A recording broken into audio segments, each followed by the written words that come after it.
am I not? I thought I was on. Okay. Kirsten, do you hear me? Okay, anyway, okay, I got it. Okay, Yeah, okay. so I think it's, Okay. just given all those circumstances, Okay, anyway. okay, got it, okay.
Okay, We do not have the flags.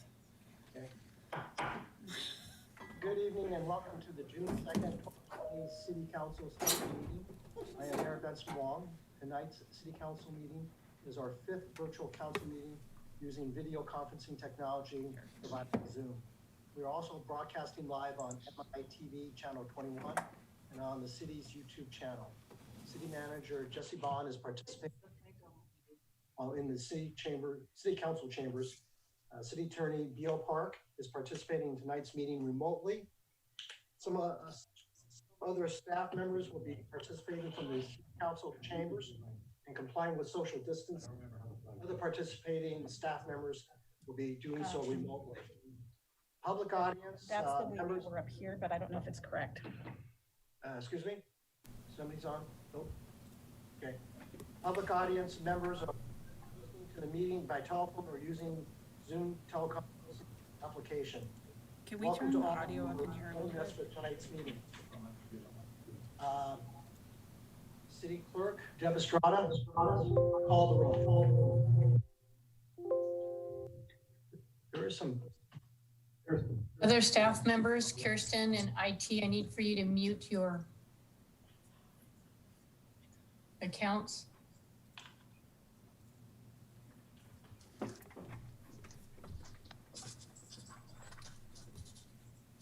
Councilmember Lisa Anderson, Present. Councilmember Jake Jacobson, Present. Councilmember Salim Neese, Here. Councilmember Craig Reynolds, Here. Councilmember Dave Rosenbaum, Here. and Deputy Mayor Wendy Weicker. Here. And Mayor Benson Wong. Here. Thank you. Thank you. Next, we have the Pledge of Allegiance. I've asked Councilmember Anderall to lead the council in the Pledge of Allegiance. Will you please join Councilmember Anderall? Okay. Thank you. I'll wait till everybody's standing up. Now I can see a bunch of shirt fronts and no heads, but that's fine. I pledge allegiance to the flag of the United States of America and to the republic for which it stands, one nation, under God, indivisible, with liberty and justice for all. Thank you. We now move to the first item of business, which is to approve the agenda. However, before I entertain a motion, I just want to mention again the parameters of this agenda and the parameters of future agendas during the current public health emergency. Governor Inslee's Stay Home, Stay Healthy order expired on May 31. In its place, the governor announced that the state is moving into the Safe Start Washington's phased reopening. While the governor's proclamation number 20-28.4 regarding the Open Public Meetings Act extends the statutory waivers and suspensions to June 17, it no longer contains the restriction on what action a governing body such as Mercer Island City Council may take at a meeting. The agenda tonight has been amended to move Agenda Bill 5703, Proclamation number 252, to the June 9, 2020 special meeting. With that in mind, may I have a motion to approve the amended agenda, or is there any other amendments forthcoming? Mr. Mayor, I have an amendment. That would be to amend the agenda to add consideration of the adoption of a moratorium related to the town center. Second. Okay, so we have another motion to amend the agenda. All those in favor of the motion to approve the agenda as amended, say, is there a second? And I'm sorry, Councilmember Neese, you second that? Is there, City Clerk, will you please conduct a roll call?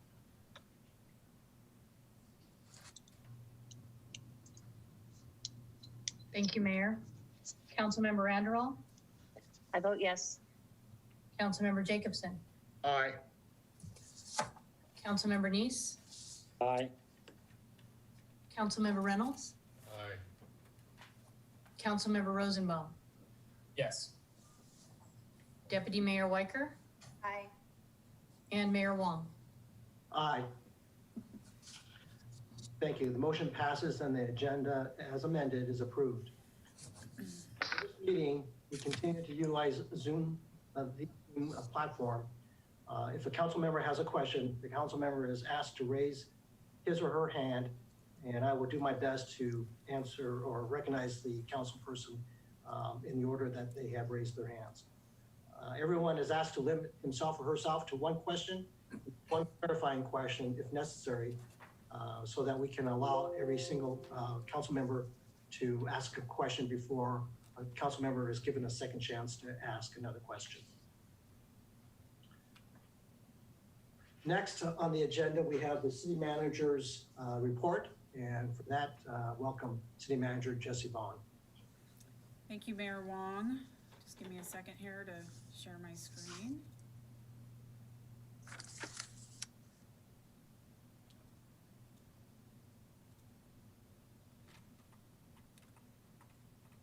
All right, sorry about that.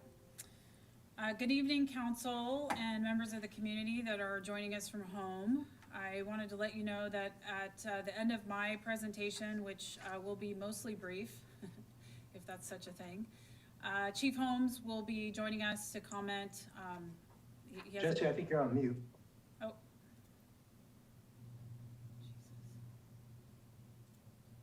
Jesus. Jesse, you're on mute. Just a second, or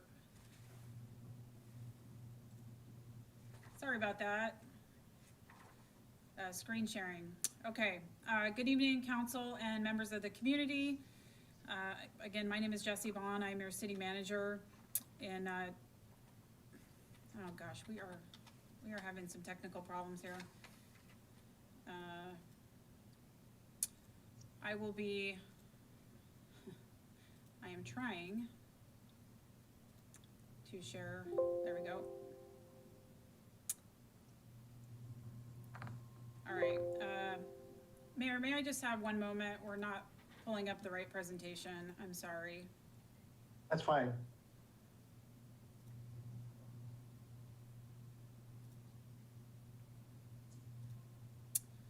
Let's start over, shall we?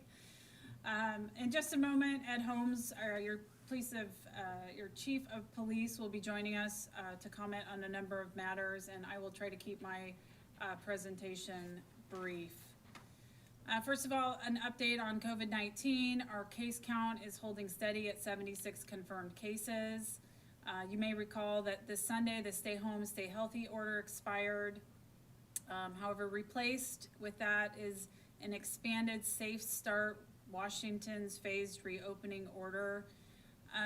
The changes are really intended to allow counties a little more flexibility in getting to phase 2, or what actually is now probably for King County going to be a modified phase 1.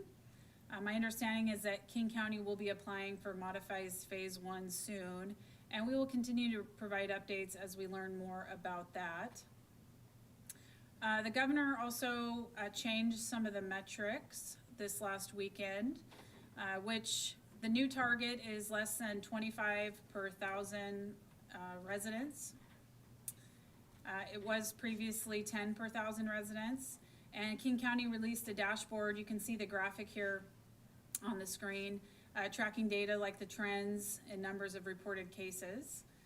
So as of May 30th, King County was meeting the new target, which again is why we'll be applying for modified phase 1. A couple retirements I wanted to announce. Antonella Howe retired after 18 years with the city. Her last day was May 29th. I'm sure in her first couple days of retirement, she is joining us and watching this presentation, right? Ann was hired as our capital projects manager, and interestingly, her first project was replacing the main sewer lake line from Proctor Landing to the Roanoke, which was a pretty significant project. She has done great work for the city. She will be dearly missed. We are hopeful she will answer the phone when we call. Thank you, Ann, for 18 years of service. Excuse me, Chief Holmes, are you on the call? Would you like to speak about this retirement quickly? Sure. Can you guys hear me? You're good. Okay. Officer Bob DeLashmet, he got hired here just right before I got hired. So he was here in 1993, toward the end of 93. He was a photographer with the Mercer Island Reporter. So he was known to the community, and our officers knew him as the reporter's photographer. He took that photography skill with him as an officer here and was a photographer for our major crimes task force that we were part of. He also served in our Marine Patrol unit, one of the earliest officers in the unit. He liked to focus on traffic safety, school zone, speed enforcement. You may have contacted him, or he may have contacted you. And he liked to keep everybody safe. We thank Officer DeLashmet for his 26 and a half years of service with us, and wish him well as he travels the country. Excellent. Thank you, Chief Holmes. Bet. An update on the civil emergency issued today. Mayor Wong issued a proclamation of civil emergency, extending a curfew from this evening at 8:00 p.m. to 5:00 a.m. tomorrow. And the same curfew will be in place Wednesday and Thursday. All residents are asked to cooperate by staying home, and we do encourage you to continue sharing any credible leads with the police department by calling 911. And additional updates will be provided via the city's homepage, newsfeed, and social media outlets. And I'll come back to this curfew in a minute. These slides are not quite in the order I anticipated, so let's come back and talk about this a little more as I hand it over to Chief Holmes. City Council and community, I need to let you know about an incident that occurred this afternoon in our town center.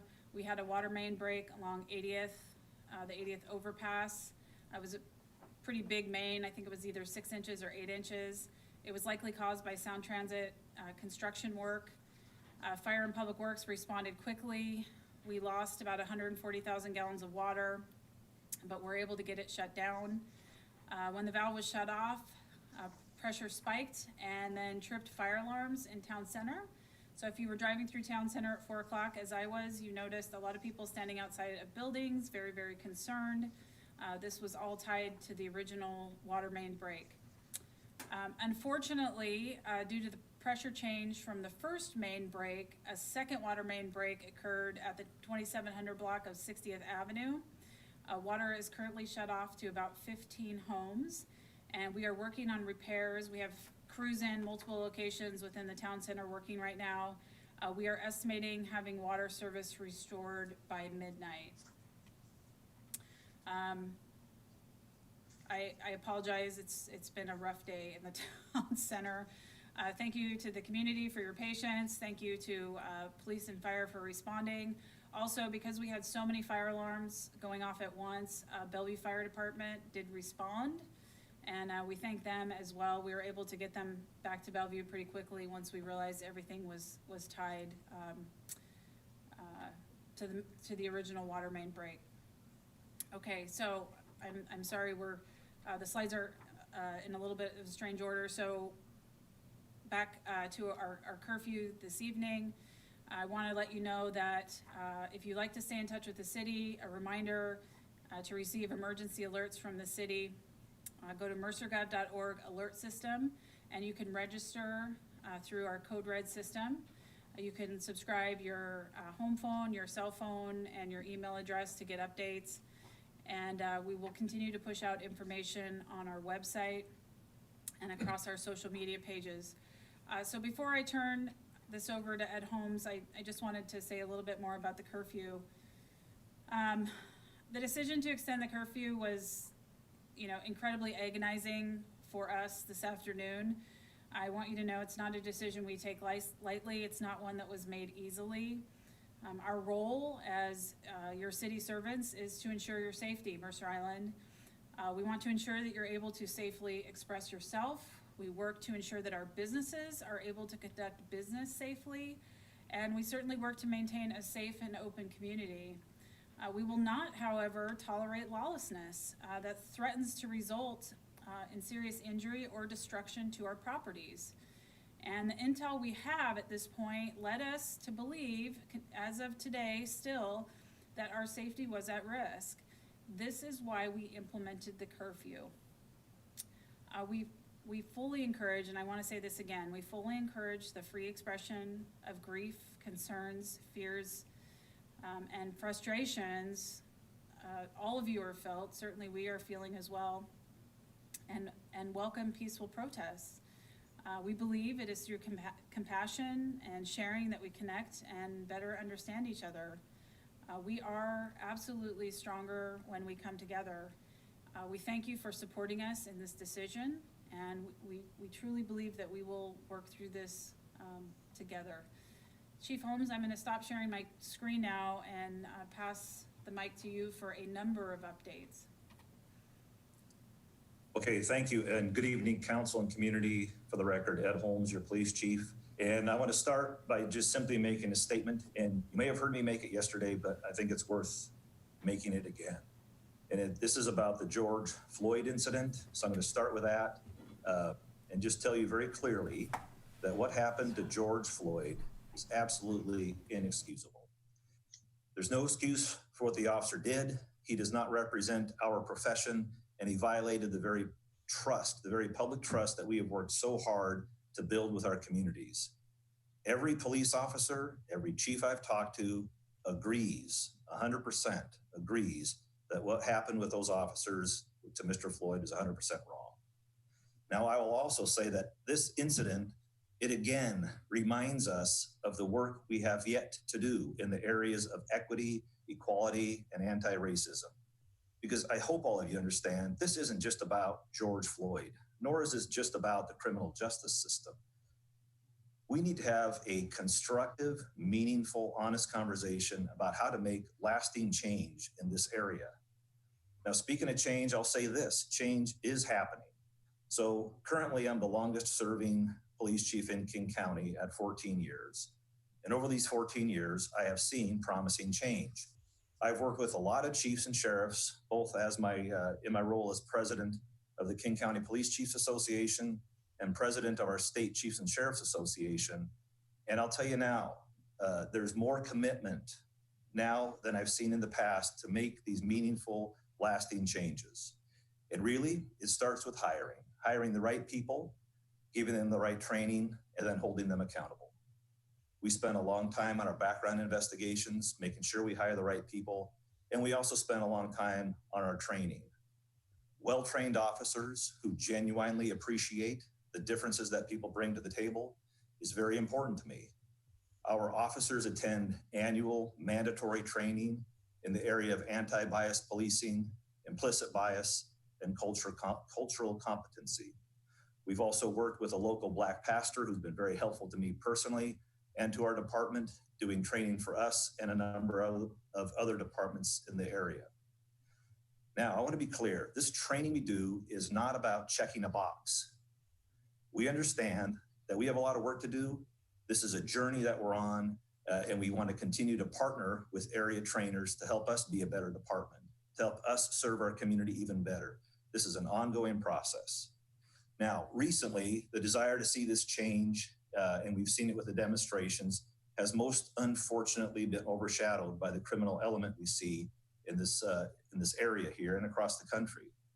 Look, we all support peaceful protests, and we appreciate the message behind these protests. But looting and damaging property, we are not going to tolerate that. Our police department, your police department, we have been staffing up significantly, and we will continue to do that as long as we need to. We are all well-trained, we have a plan, and even though this means long days, 15, 16-hour days, we are going to keep doing this, and we're going to do what we can to keep our island safe. Now, speaking of keeping the island safe, you heard from our city manager about the curfew. I support that curfew. I certainly gave the mayor and the city manager my feedback on urging them to enact this curfew. And I'll tell you, I realize I'm going to probably get some criticism for having strongly recommended that we do this curfew. But I'll also tell you something. I'd rather be criticized for keeping this island safe than criticized for being unprepared and getting caught flat-footed. So we are prepared. We've done, I think, what we need to be doing with our plans for ourselves and our regional partners. And I guess I'll just close with this. Despite what those officers did and others we've seen across the country, officers that should have never been given a badge in the first place, I remain proud to be a member of this profession and proud to be a member of Mercer Island Police Department. I remain proud to be your police chief, and I remain proud to serve a community that shares the ideals of trust, equity, and inclusion. Thank you.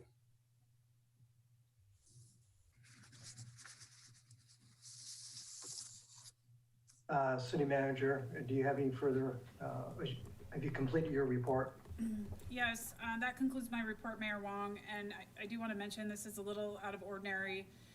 Chief Holmes does need to get back to the EOC, and so he will not be attending the rest of the meeting. If anyone has a question for him, and again, I know I'm a little out of turn, Mayor, now would be the time to chat with him. Otherwise, we do need to excuse him for the rest of the meeting. I guess I wanted to take this opportunity and certainly extend the opportunity to all council members. If they want to share a word with the chief, I just wanted to say thank you for your comments. I am proud that you are the Mercer Island Chief of Police. And Thank you.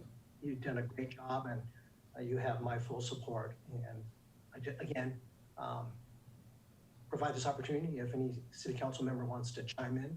Otherwise, the chief to go to the EOC.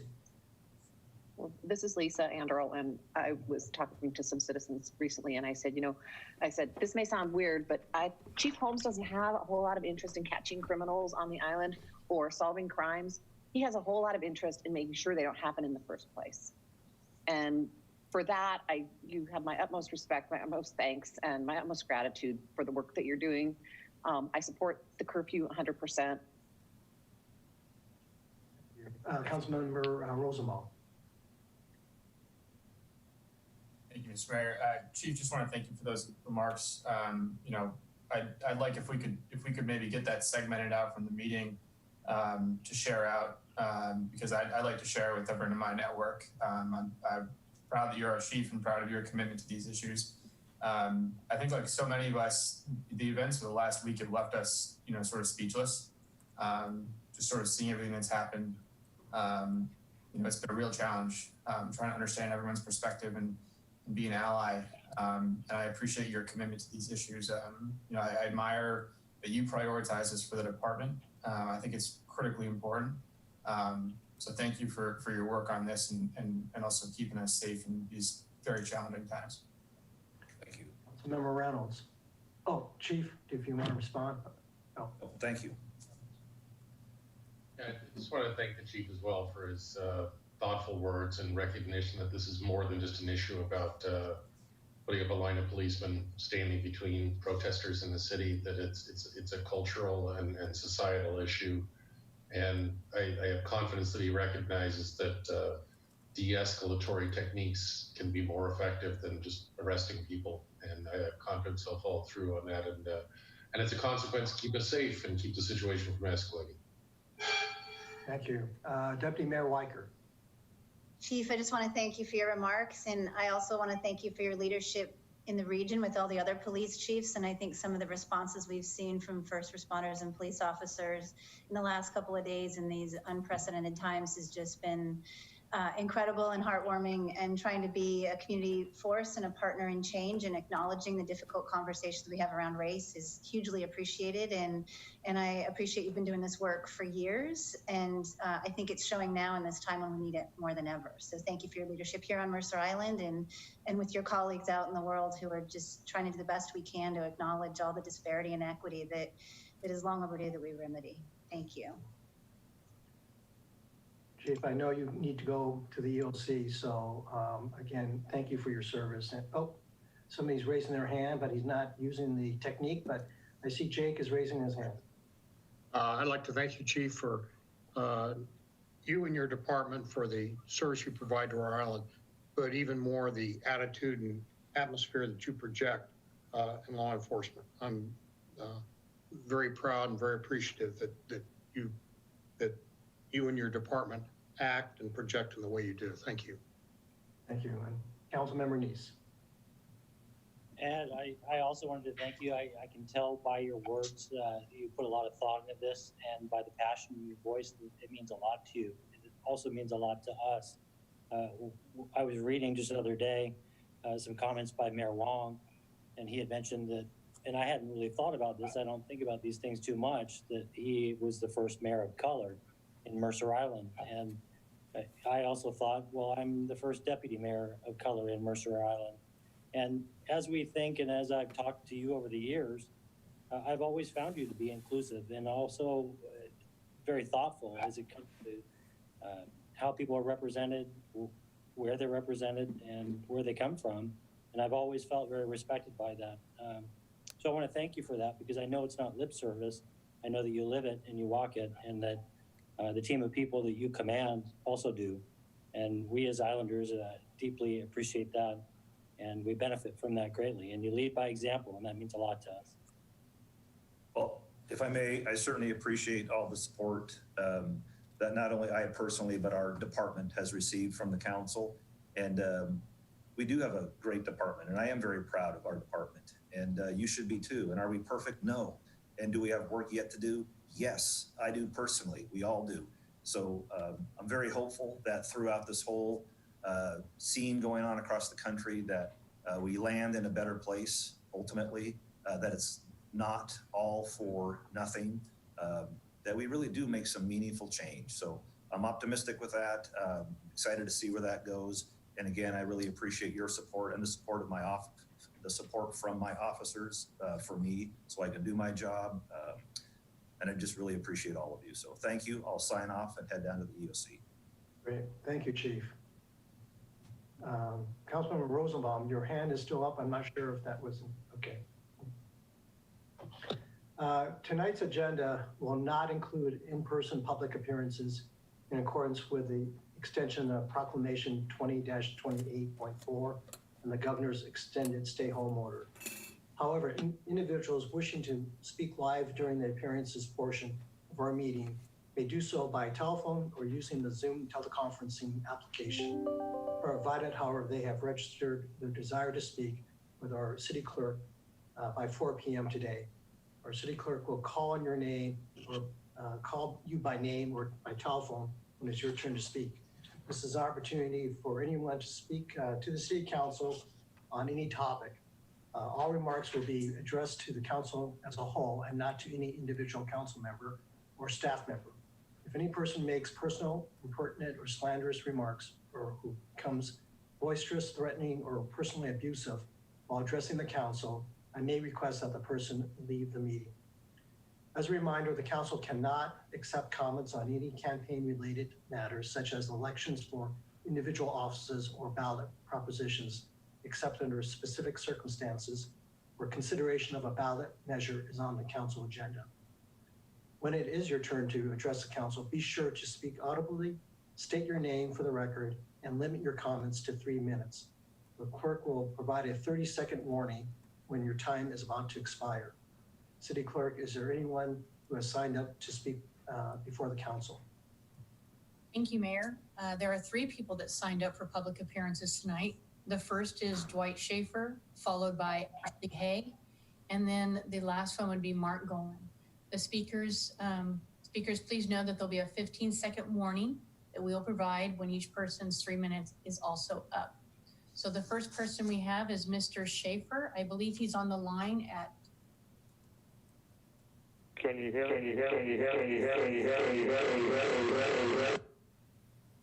Mr. Schaefer, we have you in our attendees box. You've apparently called in 3 times. And so I believe the echoing created is as a result of the 3 phone calls.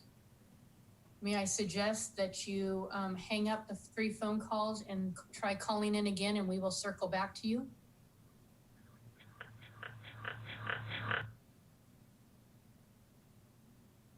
Okay.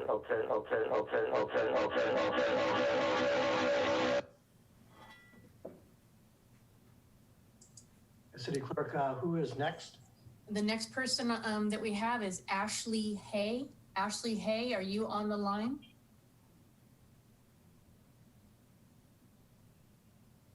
Yes, can you hear me? We can hear you. Please proceed. Great, thank you.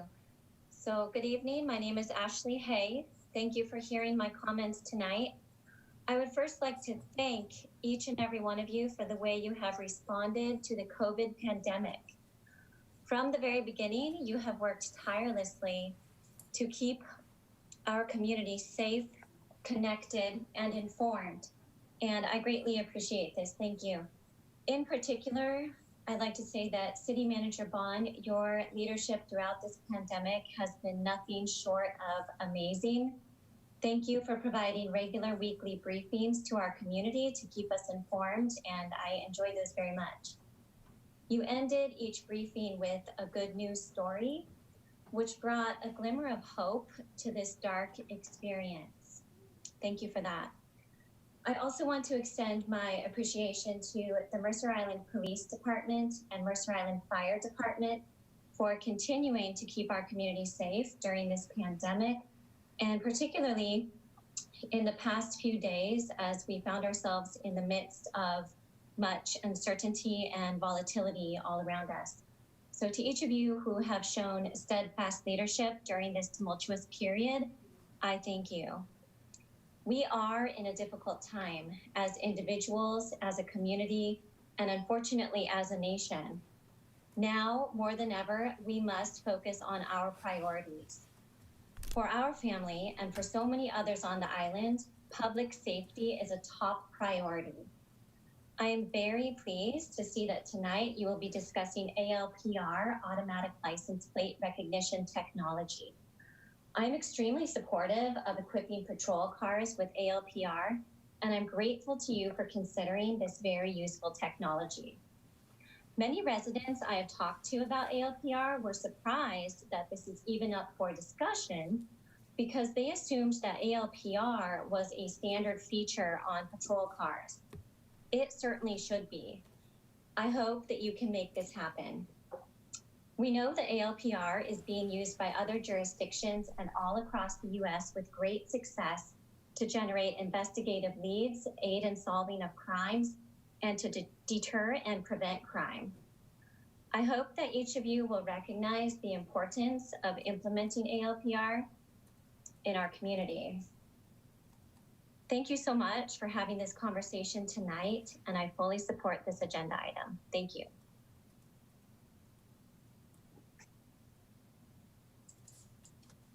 Next on our list is Mr. Mark Golan. Mr. Mark Golan, are you available?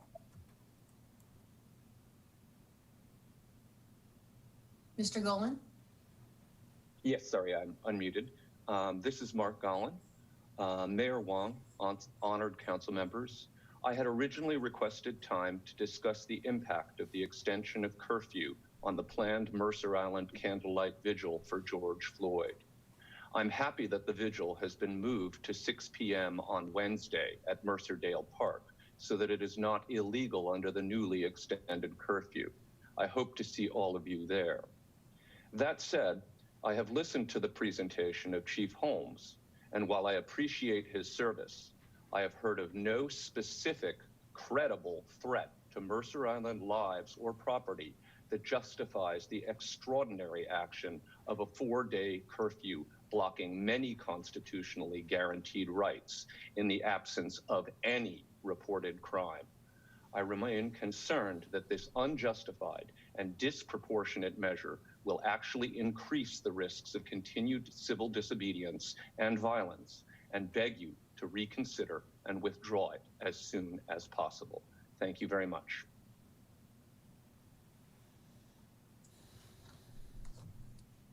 Okay, we're going to try Mr. Schaefer again.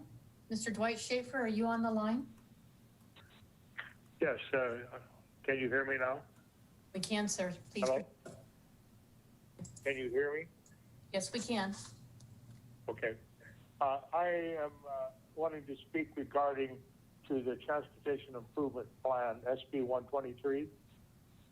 The 6-year Transportation Improvement Plan includes SB 123, North Mercer Way and Ride Frontage Improvements, and is presented to the City Council and AB 5691 for approval. The justification for this plan is given as widening the I-90 to Sound Trail to meet current standards for a multi-use facility, providing a mixing zone on 80th Avenue Southeast Crossing, improved sight lines at the western driveway access, relocating street lighting, and a new landscape area to match existing landscape. This project is planned for construction after the East Link station is open and a bus drop-off pickup is no longer needed on the north side of the road. I strongly oppose this for the following reasons. Number one, it's too expensive. The largest tip at $1.284 million, which is 70% of all REIT projected for 2024. It is a very low priority. It cannot be considered either mandatory or necessary. Up to 25% of REIT can also ultimately be used for the general fund or to accelerate more important capital improvement plans, such as the replacement of about 200 undersized and deteriorated water main projects, which are important tasks for improved drinking water quality. Number three, it's detrimental to pedestrian safety. Mixing bicycle traffic with pedestrians in wheelchairs is adverse to pedestrian safety. Bicyclists should be required to dismount south of the parking garage. It is redundant with no significant benefits. The Mercer Island in Motion map provided by King County Metro shows a nearby bike path that traverses westerly along North Mercer Way, then north on 84th Avenue Southeast, then west on Southeast 24th Street, which is besides MICEC and the north side of the parking garage.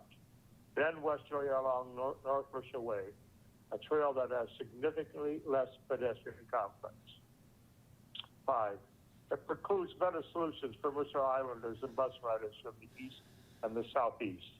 Mercer Islanders and Eastside bus commuters are better served when buses arriving from the east continue on to Seattle, either without stopping on Mercer Island or by using the existing bus bay without forced transfer to light rail. The roundabout is certain to cause major traffic jams on North Mercer Way. 15 seconds, and Mr. trip Schaefer. delays. The bus bay on the north side of North Mercer Way should be at least retained for local transportation. And forced bus transfers, number 6, are not customer friendly. The thought of driving to a parking ride lot and then a grueling bus ride, taking 5 to 10 minutes to transfer in the rain, followed by stand up on a packed light rail for the final aid to Seattle, will be an incentive to drive to Mercer Island and try to park there.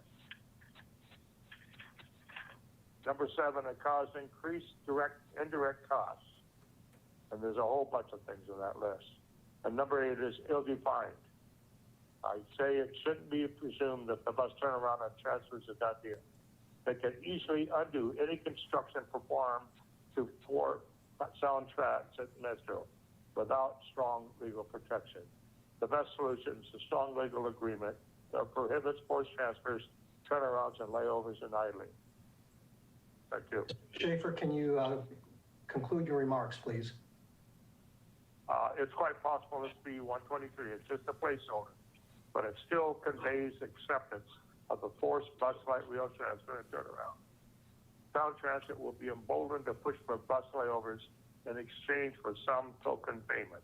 This proposal should be turned down and another placeholder should be developed. Thank you. Thank you. City Clerk, are there any other speakers? No, sir, that's all. If there are no other appearances, we'll move on to the consent calendar. The consent calendar contains the approval of the accounts payable reports for the following dates: May 15, 2020, May 22, 2020. The approval of the certifications of payroll dated May 22, 2020, sorry. The approval of minutes of the meeting held on May 19, 2020. Agenda Bill 5695, 2020 Water Course Stabilization Project to Green Earthworks Construction, Inc. Agenda Bill 5708, ratification of action taken during special meeting on May 27, 2020. Agenda Bill 5709, ratification of civil emergency orders issued by the mayor. Does anybody wish to pull off any item from this consent calendar? Hearing none, is there a motion to approve the consent calendar? So moved. I heard Councilmember Neese. Second. Motion, and is there a second by Councilmember? Second. I'll give it to Councilmember Anderall. City Clerk, will you please conduct the roll call? Mr. Mayor, Councilmember Anderall. Aye. Councilmember Jacobson. Councilmember Jacobson. Aye. Councilmember Neese. Aye. Councilmember Reynolds. Aye. Councilmember Rosenbaum. Aye. Deputy Mayor Weicker. Aye. And Mayor Wong. Aye. Thank you. Motion passes. We now move to the first item of regular business. And I ask for the council's indulgence as we try this. This will be our first time to conduct these elections virtually. And again, as a reminder, you will be casting votes via email. So, one second. Okay, sorry. So there are two parts to this appointment process tonight. The first part will be to address the Open Space Conservancy Trust. Council members, OSCT members are appointed by the mayor and approved by a majority of the city council as outlined in Article 3 of Ordinance number 96-002. There are 3 open positions to fill on the Open Space Conservancy Trust. And my recommendations for the Open Space Conservancy Trust are as follows.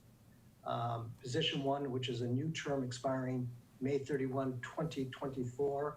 I have Craig Olson. Position number 4, new term expiring May 31, 2022. Thomas Hildebrandt. Position 6, new term expiring May 31, 2024. I have Hillary F. Are there any council members who would like to make an amendment to these recommendations? If you do, please raise your hand. I think we need. Benson, do we have a motion on the floor? Oops. Council member Anderl. Benson, really quick, do we have a motion on the floor yet? We do not. So we should probably start with a motion and a second, and then Okay. I would recommend discussion. Okay, thank you. Is there a motion to approve these recommendations? I move that we approve Mayor Wong's recommendations. Is there a second? Second. Okay, so it's been moved by Deputy Mayor Weicker and seconded by Councilmember Neese. Discussion. Councilmember Anderl. Thank you. I just wanted to express my appreciation, first of all, for all the people who offered to serve. It's unfortunate that we sometimes have many more qualified people than are than open positions, and sometimes more open positions than people. But I do think the Open Space Conservancy Trust has a lot of interest in it. I have no doubt about Hillary Effie's qualifications. I just happen to know that Lori Robinson is also passionately concerned about the parks, and I won't vote against the recommendations. I wish we had found a way to get Lori Robinson on there too. I will respond by simply agreeing with you that we have a lot. Mercer Island is blessed to have so many people who want to be engaged, and you're absolutely right. Sometimes there aren't as many opportunities as there are people who are willing to serve. And so for all candidates who might not be selected tonight, one way or the other, I just strongly encourage you to stay involved, and opportunities will arise. Councilmember Jacobson. Jake, you're on mute again. I share Councilmember Anderl's comments. Okay. Are there any other comments or questions? Well, we have a motion and we have a second. City Clerk, will you conduct a roll call?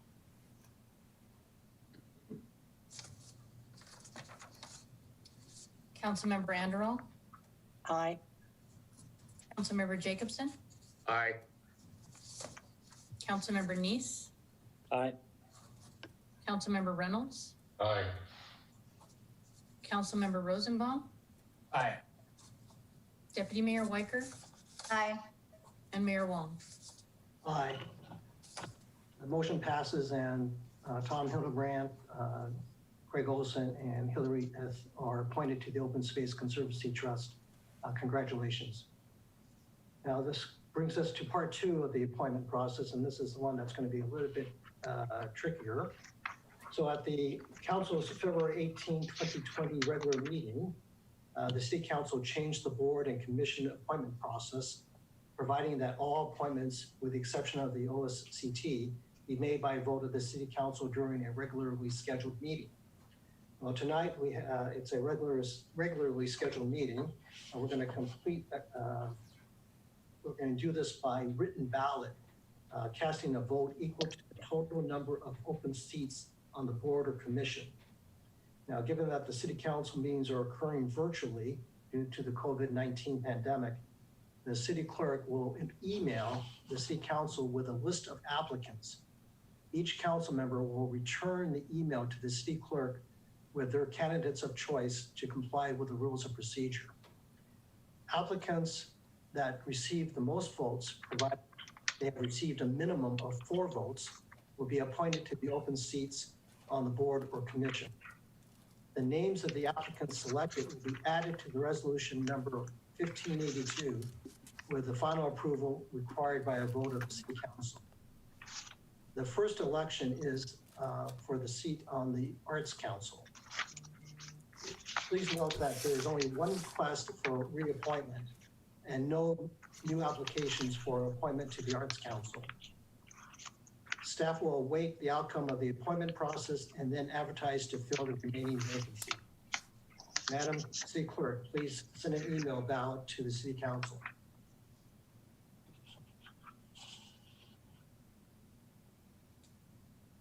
Thank you, Mayor. Council, the email has been sent. Please return the email at your earliest.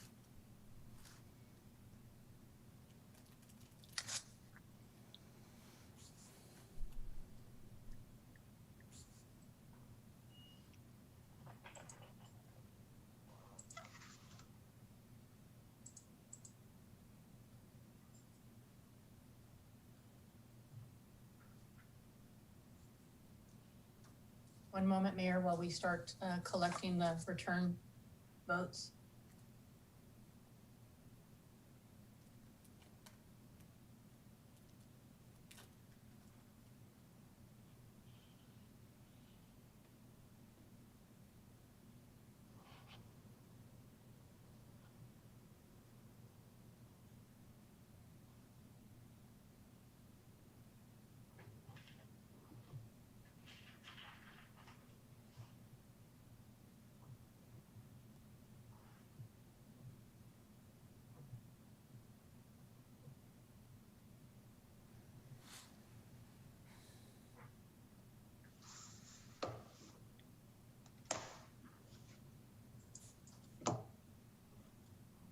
Councilmember Reynolds, we're waiting for your vote.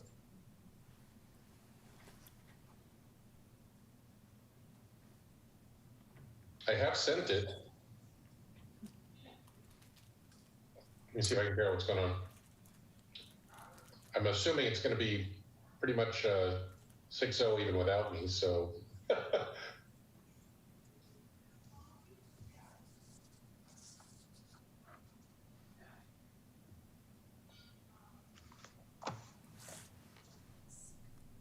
Okay, we just received it. Mr. Mayor, the ballot results are 7 votes for Amy Barnes. Thank you. The second election is 2 positions on the Design Commission. Madam City Clerk, please send the email ballot to the City Council. May I ask a technical question? I realize now that I may have sent my outbox up for a delayed send, and I can't remember how to turn that off. Does anybody else remember, so I don't slow down the process tonight?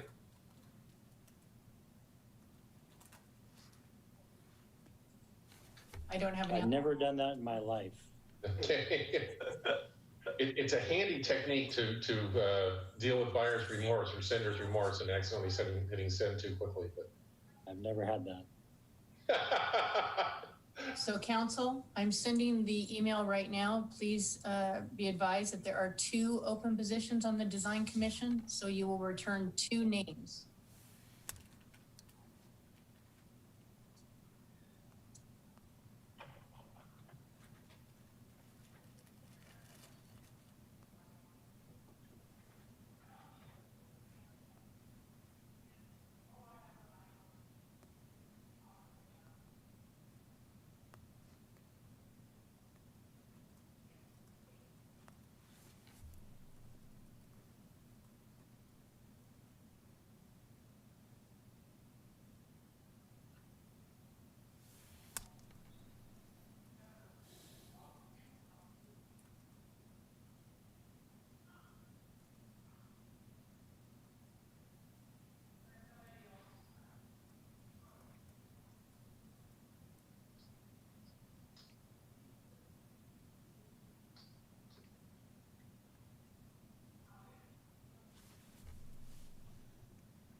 as we wait, would it be appropriate or unprofessional for me to mention that I just checked King 5 News and it looks like Seattle extended their curfew for another night? So that's, I think, new from... Through Saturday. Oh, through Saturday. Okay. Wow. New news then. Good. They're following our lead. Breaking news. Thank you.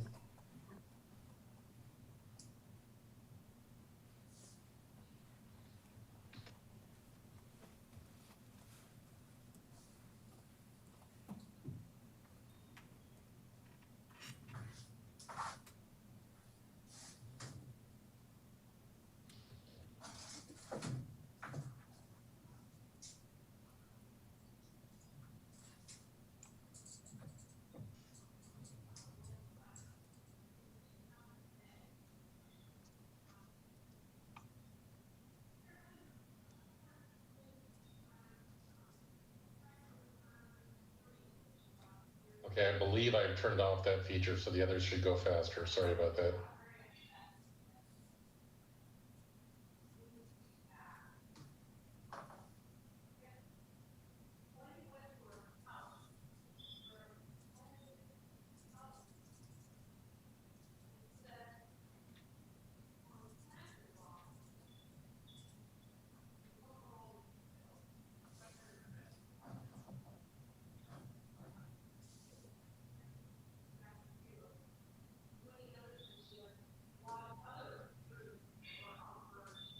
We're picking up some background conversations. I don't know if that's...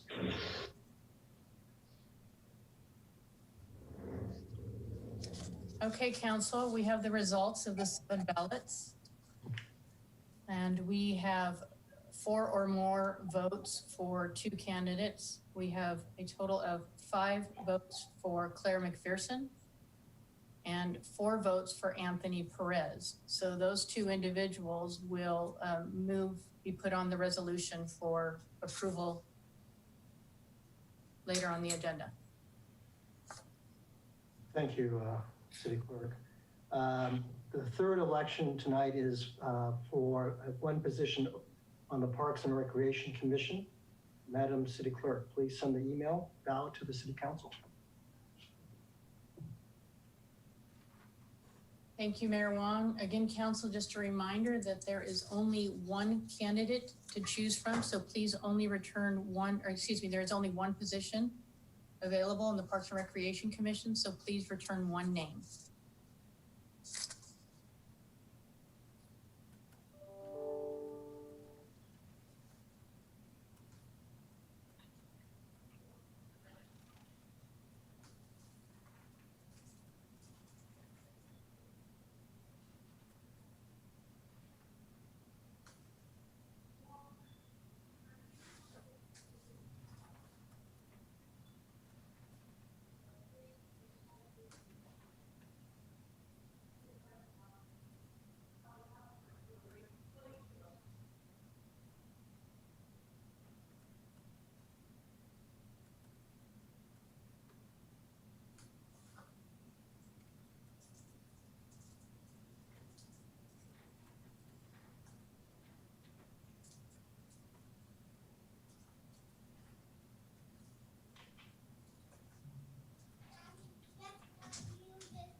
Mr. Mayor, we have 6 votes for Peter Struck, And so his name will go on the resolution. Great. Thank you. Now, the fourth election tonight is the Planning Commission. Council, there are 2 open positions on the Planning Commission that expire in 2024 and 1 open position where the term expires 2023. If the council agrees, I propose that we split the Planning Commission election into 2 elections. The first election will be to cast a vote for 2 applicants to fill the 2 open positions that expire in 2024. And the second election will be to cast a vote for 1 applicant to fill the shorter term expiring in 2023.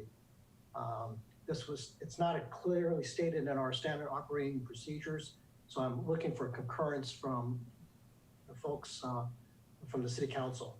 So is this process acceptable? Kind of a general thumbs up, okay? Just as a way to, okay. So we'll proceed with 2 elections, okay? Again, the first one will be for 2 positions where the term is expiring in 2024. Madam City Clerk, please send the email ballot to the City Council with these 2 positions expiring in 2024.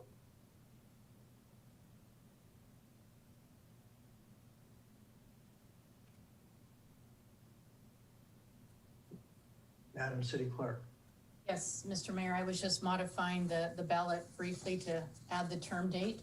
I am emailing the full council, and again, just a reminder, please choose 2 candidates from the applicant list for the terms expiring 2024.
Council, we have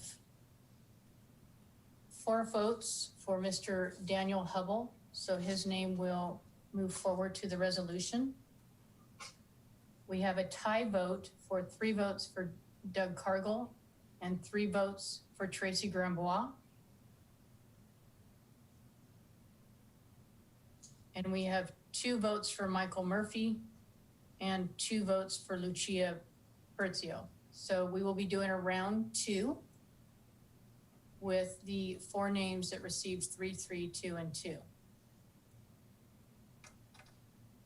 One moment and I will send the email.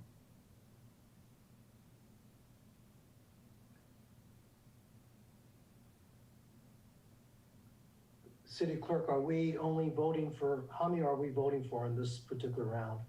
There will be 4 names on the next round. And how many votes are we casting? You're casting 1 vote. Thank you.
Once again, Council, I'm sending you the next ballot. Please choose 1 candidate for a term expiring in 2024 and return your ballots.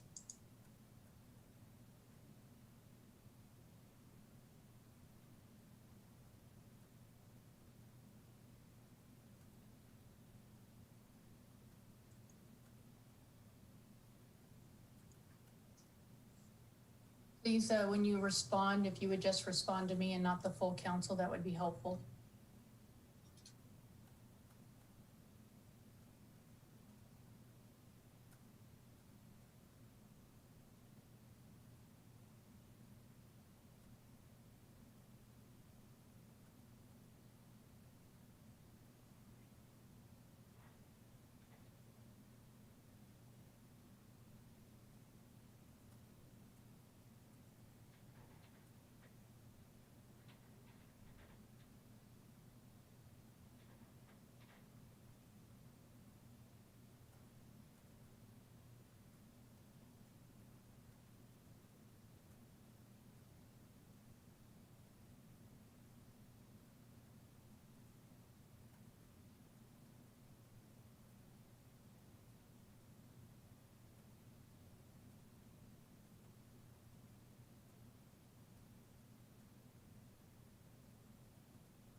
Just a reminder that all replies should be sent simply to Deb Estrada.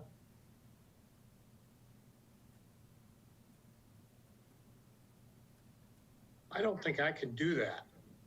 I don't have an option to do that on my phone. I don't want to, minimize this, go to my email, but I guess maybe I'll have to. Just hit reply, don't hit reply all. I can't do that on my phone. But if you can you go in and edit the recipients on your phone and delete everybody except Deb? I'll check and see. Or you can just send me a brand new email, Jake, if that would help. Yeah, okay, fine. I'll just do that.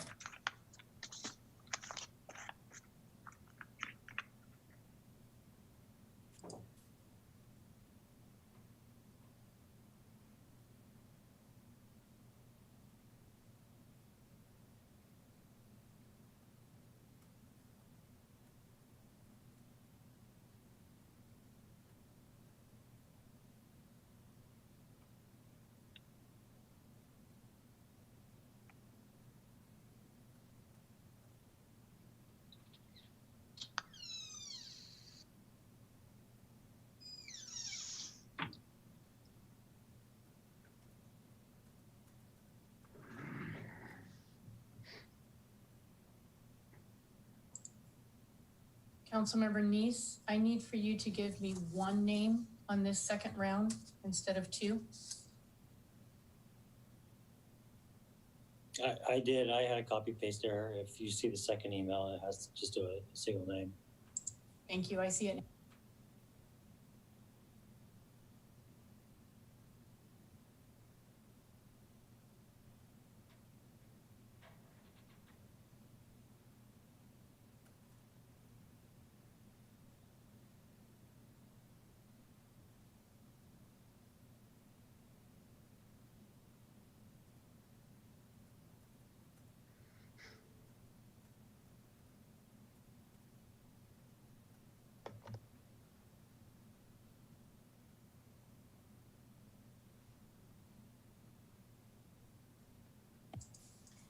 Okay, council, the results of round two for the second planning commission position that expires in 2024. I have 3 for Tracy Grambois, 2 for Michael Murphy, and 2 for Lucia.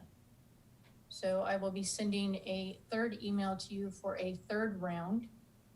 Again, only select one of the 3 individuals.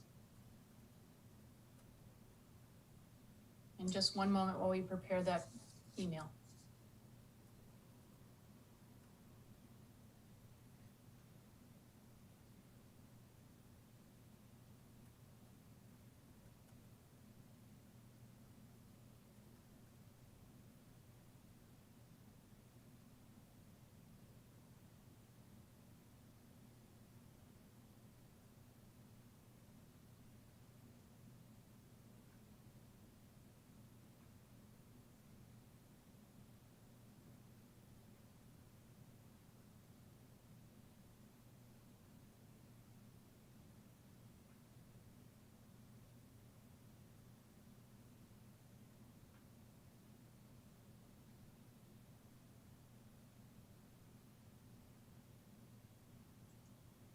Council, I just sent the email to you. There, please choose one of the 3 applicants on there for round 3.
Okay, council, we are closer. We have 3 votes for Tracy Grambois and 3 votes for Lucia.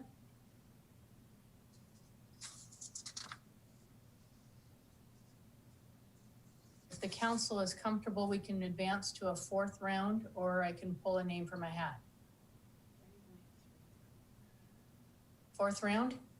4th round. All right, one moment, please.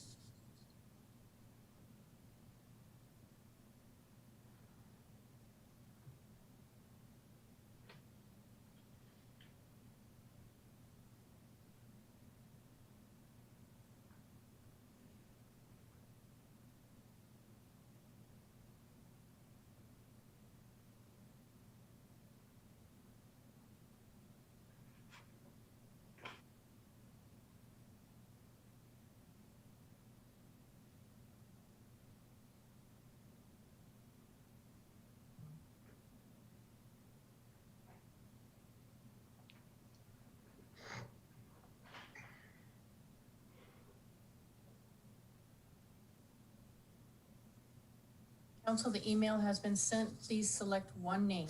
Thank you.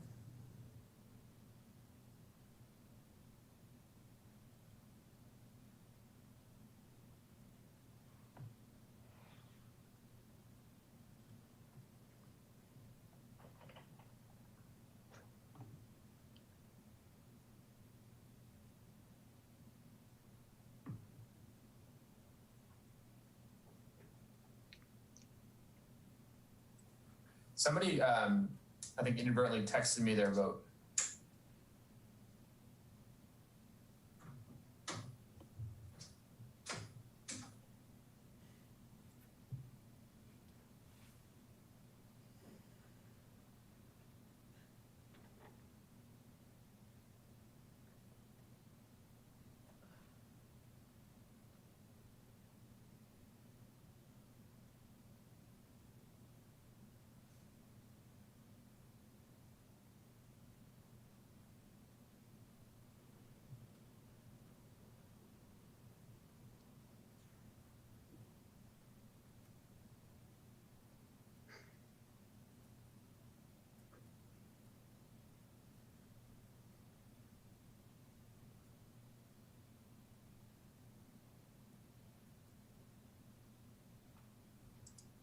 Okay, Council, the results of round 4 are 4 votes for Lucia to advance to the resolution.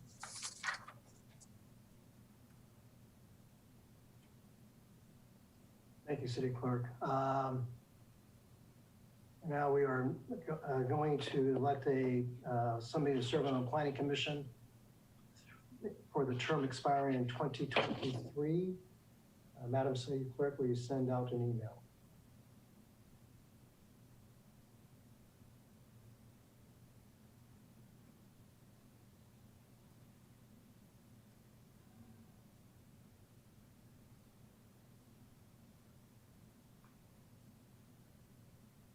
Madam City Clerk?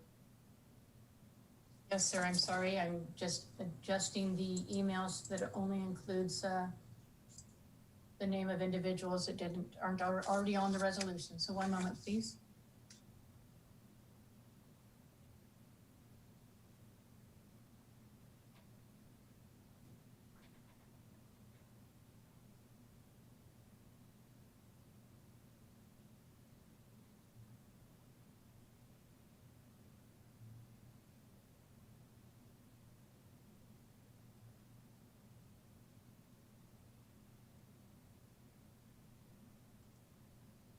Okay, Council, as a reminder, please choose one candidate from the list of applicants for the second position with a term expiring 2023, excuse me.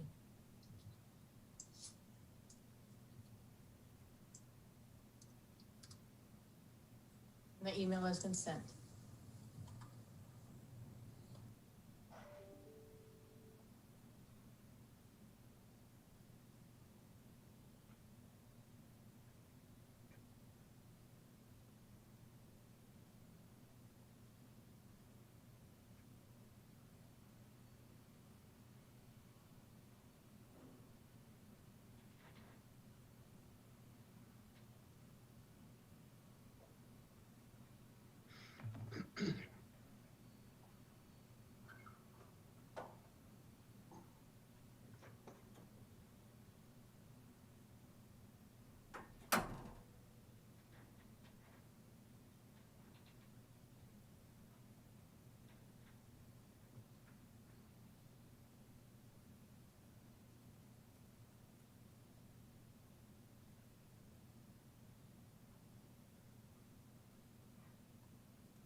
Mr. Mayor, the votes are tallied and Mr. Michael Murphy will advance with 4 votes to the resolution.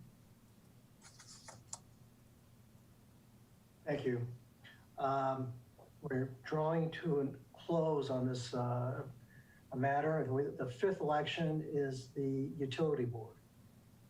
Madam Clerk, will you please send the email? Thank you, Mr. Mayor. Just one moment, please.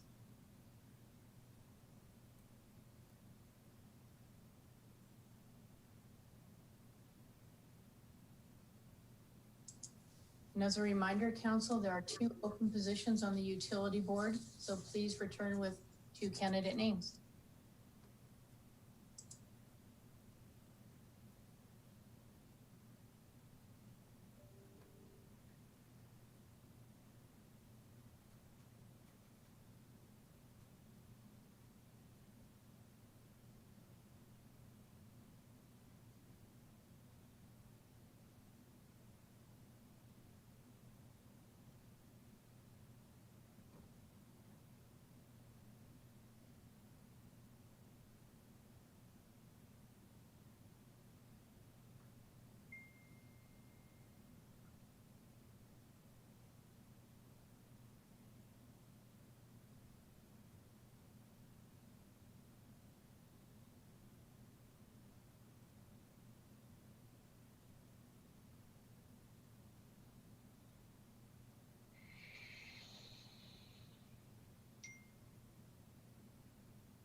Okay, votes are tallied and we have 5 votes for Stephen Majewski and 6 votes for William Picorni.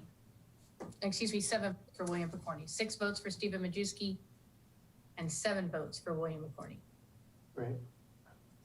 Thank you very much. First of all, before we take a break, I just want to thank our city clerk and also Mary Swan for their work in conducting this election. It was, again, a very new process for everybody. So again, thank you to the city clerk and to Mary. We are now going to take a 10-minute recess to allow the city clerk to compile the votes and add them to resolution 1582. So. Mr. Mayor, if I could. Yes. If you still want to take a 10-minute vote, that's fine, but the resolution is actually ready and I can send it to you right now if you would like to. I'll leave that up to you all. Well, if you're ready, why don't you send it to us and maybe after we act on this resolution, we can take a break. Sounds good. Just one moment, please.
Mr. Mayor, a resolution, a copy of resolution 18582 with all of the positions filled in has been emailed to the full council. Thank you.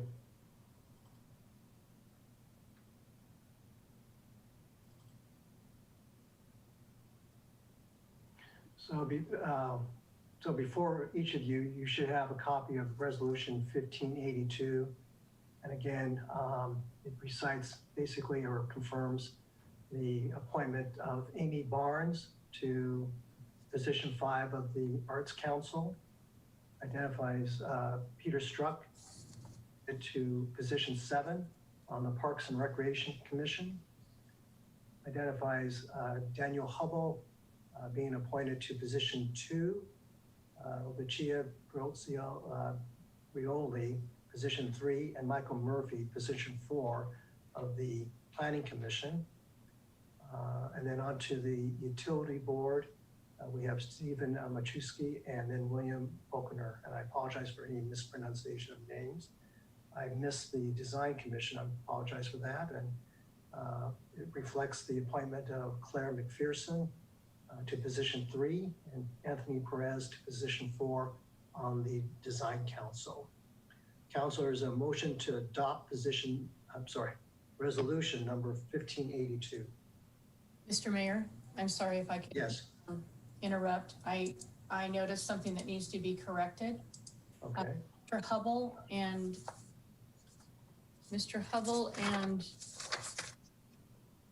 Lucia were both appointed to the term 24. Yes. Mr. Murphy was appointed to term 23, and I didn't catch that, so I'm going to switch those names. I just want to make sure for the record that everyone understands that. Thank you. With that correction in mind, is there a motion to adopt resolution number 1582? So moved. Is there a second? Is that Councilmember? Okay, Councilmember Reynolds moved to adopt the motion 1582, seconded by Councilmember Rosenbaum. City Clerk, please conduct a roll call vote.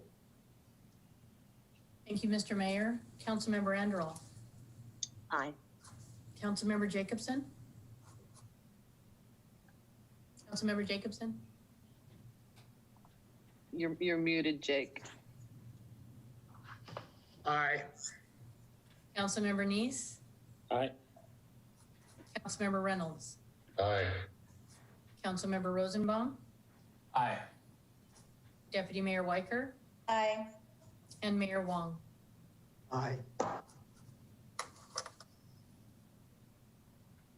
I'll leave it to the council to decide whether or not they take a break now or perhaps after we handle this one next matter, temporary change to the city council regular meeting. You guys want to go forward with one more agenda bill, or do you want to take a break? Let's do this one. Okay, all right. So now to the second item of regular business, agenda bill 4, temporary change to city council regular meeting start time. And for this discussion, we welcome Attorney Leo Park. Good evening, Council. For the record, Leo Park, your city attorney. During our last council meeting, council asked staff to bring back an ordinance changing the regular start time, the start time of regular council meetings from 6:30 p.m., which is what right now, to 5 o'clock until such time that we expect council meetings to be conducted remotely.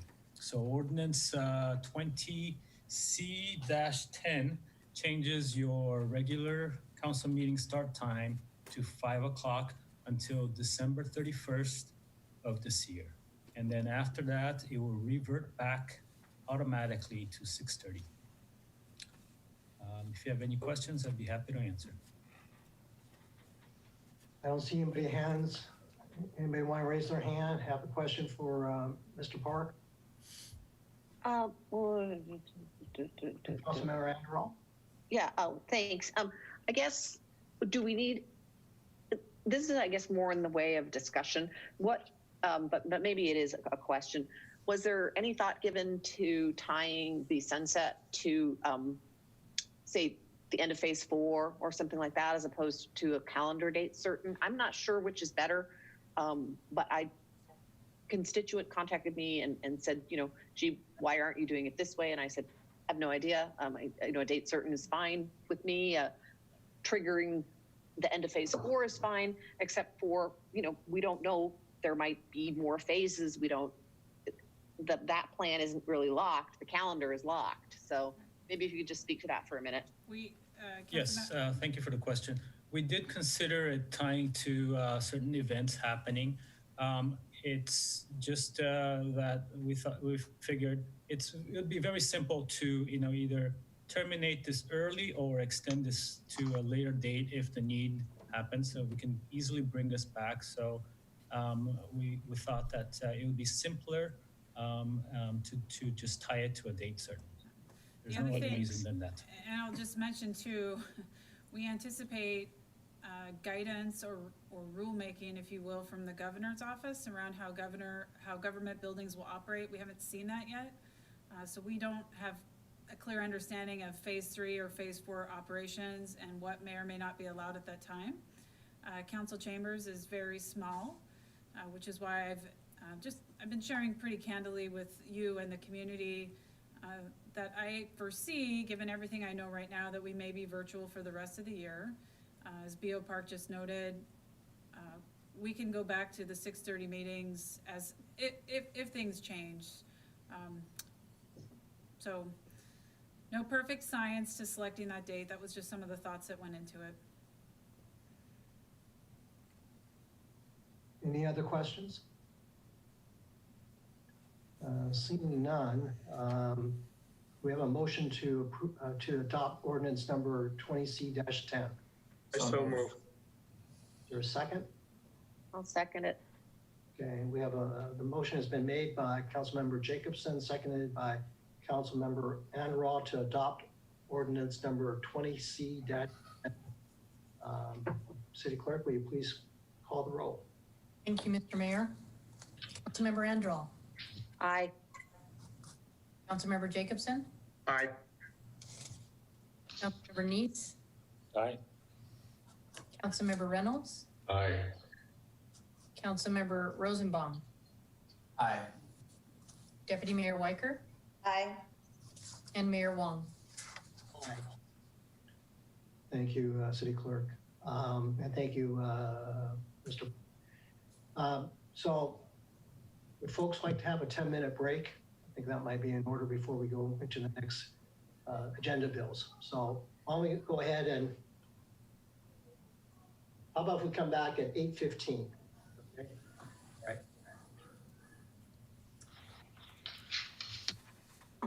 I'm so off.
No, we're not talking city business. I think it's okay. I thought you were gonna say you could eat the kibble, Jake. I was going to say there's always food around.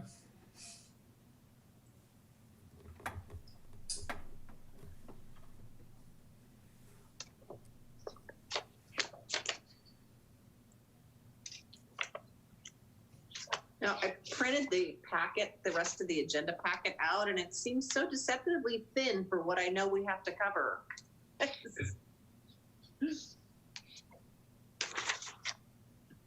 Let Matt do the talking here. He'll give us all the highlights or lowlights.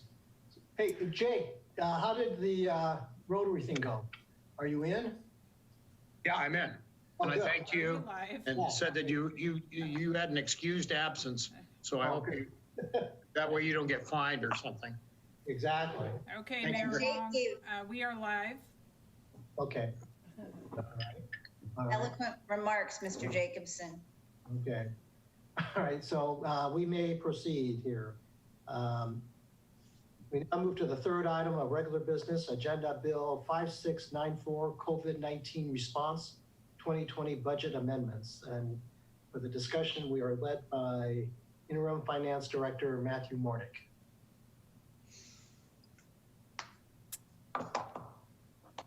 Good evening, Council. This is Matt Mornick, your Interim Finance Director. Matt, we do not have your screen. So I am being stopped from turning my video on. That's- The host That's, is, you're looking for Matt, sorry. so I'm unable All to right. turn it on. You've been Try again. censored by the IT guy in the corner. All right. You've got it. I think you Come on, got it now. try.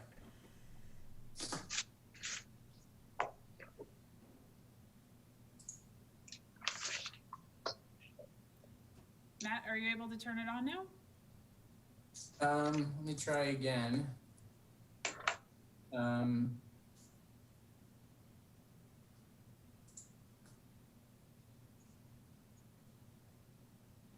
Nope, I can't turn it on. Huh. We've got your screen, Got somebody's screen. Hubble's sharpest view of the Orion Nebula. There we go. There we go. There. Great. And during your presentation, Beginning of the slide deck, Council? yeah, we can see that. So Matt, Matt, you've got it. It's in presentation view. Could you zoom it, put it into one slide? Okay. Let me try again. council members, if you have There we go. questions. Matt, I'm sorry. Will there be pauses in your presentation? Yes, Mayor. I will have some natural pauses along the way, and we'll make sure that we have time for our standard virtual meeting round of questions. Great. So council members, just remember to raise your hand. Okay. Sorry. Go ahead, Matt. Okay. So I tried one last time, Troy, to turn my video on, and so we're gonna have to fly dark for the time being. Good evening, Council. Again, this is Matt, your Interim Finance Director. Tonight, we're going to look at, we got video now? Good. Tonight, we're gonna look to Council to adopt 2 budget amendments, starting with the general fund. And so I will give you a brief background reviewing information previously presented in April and May that will memorialize efforts to reduce the general fund revenue shortfall and use contingency funds for emergency operations as well as an unemployment reserve. And then we'll discuss how staff recommends using the compensated absences reserve, and make sure I pause for questions throughout the presentation. And so just a reminder, on the council manager form of government, council sets the policy direction and the city manager employs the city's resources to effectuate that direction. So on May 5th, the council took this action. So in this presentation tonight, I'm going to focus on items 2.1, 2.2, and 2.4. We'll go through items 2.3 regarding youth and family services in a presentation following this one. And I will return to council on June 9th to present additional cost-saving measures to address the remaining general fund revenue shortfall. The financial forecast presented on May 5th projected a $4.7 million revenue shortfall in the general fund. Initial efforts to address this revenue shortfall involved laying off contract and seasonal labor in the Parks and Recreation Department, as well as a hiring freeze in that same department, as well as the Community Planning and Development Department. This generated $1.15 million in cost-saving measures. In phase 2, staff generated $1.76 million in general fund savings by laying off 13 full-time equivalent positions in the Parks and Recreation and the Facilities Division. This led to savings in the operating budget in both Parks and Rec and Public Works. When the strain on the general fund became clear, all staff travel and non-obligatory training was stopped. So phase 2 cost-saving measures generated $1.76 million. Part of phase 2 involved moving park maintenance and park capital planning functions from parks to Public Works. And since May 5th, 2 senior level managers in the Public Works Department separated from the city. This was an unexpected staffing change, and Public Works Department is no longer able to sustain the additional work duties. So the city is going to retain the Parks Operations Manager as well as the Natural Resource Specialist. Both these positions were previously included in the phase 2 cost savings, and now we're revising our phase 2 numbers. So the budget amendment estimate has been reduced by the $121,400 to reflect the retention of these 2 positions in the Parks and Recreation Department. So the total budget reduction is reflected in this chart. This is a good time, Mayor, to answer any questions. Does anybody have any questions for Matt? Councilmember Andral. Thank you. So what is going to be the status of the 2 positions that are empty in Public Works? Are we going to try to fill those? Are they going to be frozen? Is there a budget impact to making a decision one way or the other on those? We are likely to fill both positions, hopefully over the course of this year. They're specialized positions. The Utilities Manager position in the Public Works Department, that vacancy was felt painfully today with 2 water main breaks. We're likely to go out and recruit for that position soon. It's a highly technical position. We're hoping it's a competitive market. It could still take anywhere from 2 to 4 months to fill it. The vacant Assistant City Engineer position, that person also managed capital projects. We're looking at a restructure in the city in terms of how capital projects are delivered. So I anticipate needing to fill a position. We're not quite ready to name the position yet. It will be downstream. Thank you. Thank you. Councilmember Neese. So Matt, let me know if I get this wrong, but on the add back positions, to the extent that those people have been assigned to the EOC, did we get rid of the accrued time off and pay that out? And will those positions come back with 0 balances, or did they not get paid out and they sit kind of with an accrued balance? Councilmember Neese, I can speak to that. We have an interim policy in place. In some cases, individuals left their permanent positions and took a temporary position and they had a pay differential, pretty substantial. They were given the option by policy to cash out their leave. In the case of these 2 individuals, it was almost a lateral move financially. They elected to retain their leave. So they have held it for this time while they've actually both been in EOC assignments, which was fortunate that they were not laid off and they were in EOC assignments so that we could bring them back given their technical expertise. Yeah, no, I say that worked out pretty well. Thanks.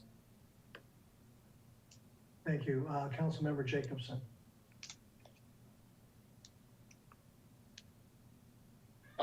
Yeah, my question is, for the two public works positions, people who left unexpectedly, are the cost savings from their departure reflected in the $1,757,000 figure? They are No, not, Councilmember. Councilmember Jacobson, because they are funded out of different funds, the Transportation Street Fund and the Utilities Fund. So they are actually not part of this cost-saving projection. Thank you. However, we will capture those savings in those other funds. Okay. Thank you. Councilmember Reynolds. Yeah, I'm a little puzzled by one thing. I apologize. I think I understand what you're saying, that we have to bring these two people back in Parks and Rec because two people are separating from the city. But I'm also hearing at the same time that the two people that are separating from the city are going to be replaced. So is this just a temporary bring back of two people until they are replaced, or how do I reconcile those two statements? We are restoring we're essentially not eliminating their positions. They're still permanent positions. I consider everything as permanent through this budget year as it is. We may elect to do something in the 2021-22 biennium.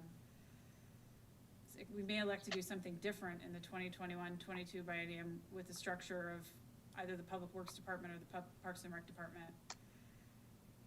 But it sounds like this does, if you fill those positions tomorrow, you would be adding two FTEs to headcount by virtue of this action. Now, I recognize it won't be two full FTEs because you won't fill it right away, but it is an addition, correct? Correct. Okay. I mean, this still reflects a net reduction of a lot of employees across the city.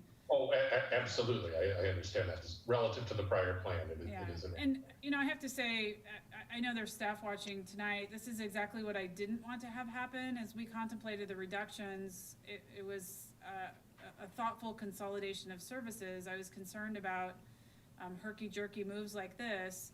However, it became very apparent in May as we lost two key managers in Public Works that the Public Works Department could not sustain the extra duties of the Parks and Rec Department. And, this decision became necessary.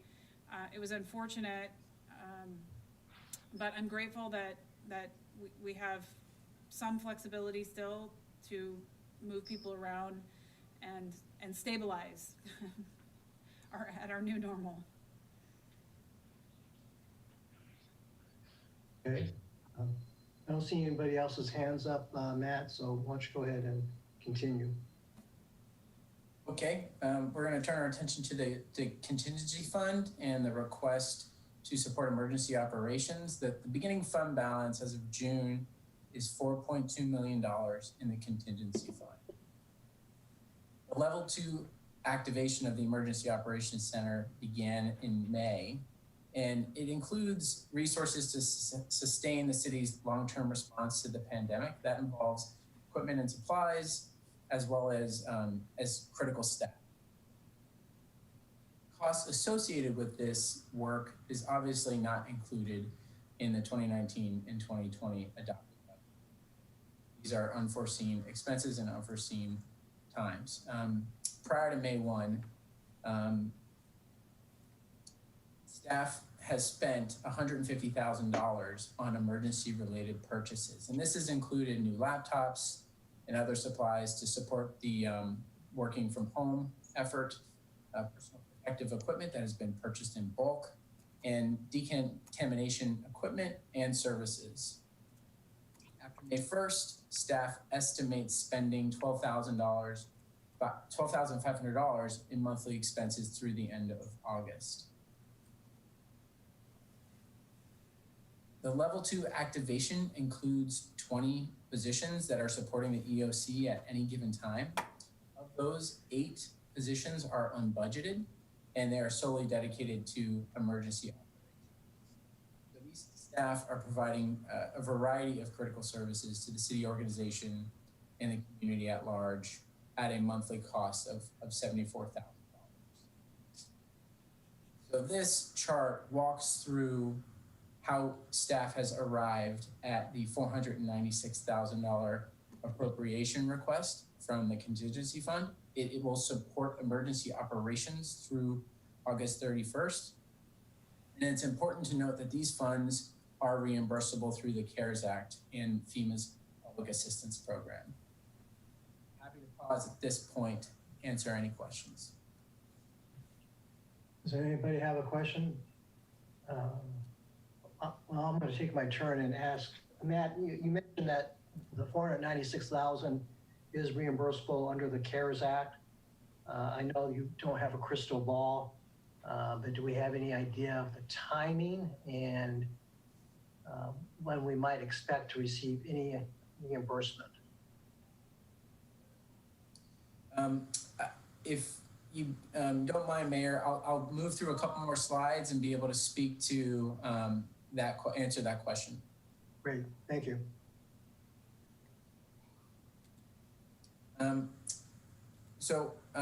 If it's all right to proceed, are there any other questions? I don't see anybody else raising their hand, so go ahead. Okay. Another request with this budget amendment is for an unemployment reserve. So as the city implements furloughs, layoffs, or reduced hours, depending upon the circumstances, employees may be eligible for unemployment benefits. And so rather for paying for these benefits from vacancy savings, which has been past practice, staff requests to take a cleaner approach and establish a separate reserve to track unemployment costs. Staff estimates $275,000 in fully burdened unemployment costs. And it's important to note that this fully burdened estimate is the upper threshold of the potential costs facing the city. And it is more theoretical than it is actionable because unemployment costs are just highly unpredictable. Former employees may not apply. They may find other opportunities. They may not use the full benefit. I will also mention that the CARES Act stipulates the federal government has agreed to reimburse the city and other cities who self-insure, like Mercer Island, 50% of the unemployment costs that we will incur between March and December of this year. So the budget amendment establishes a reserve up to $300,000 of contingency funds.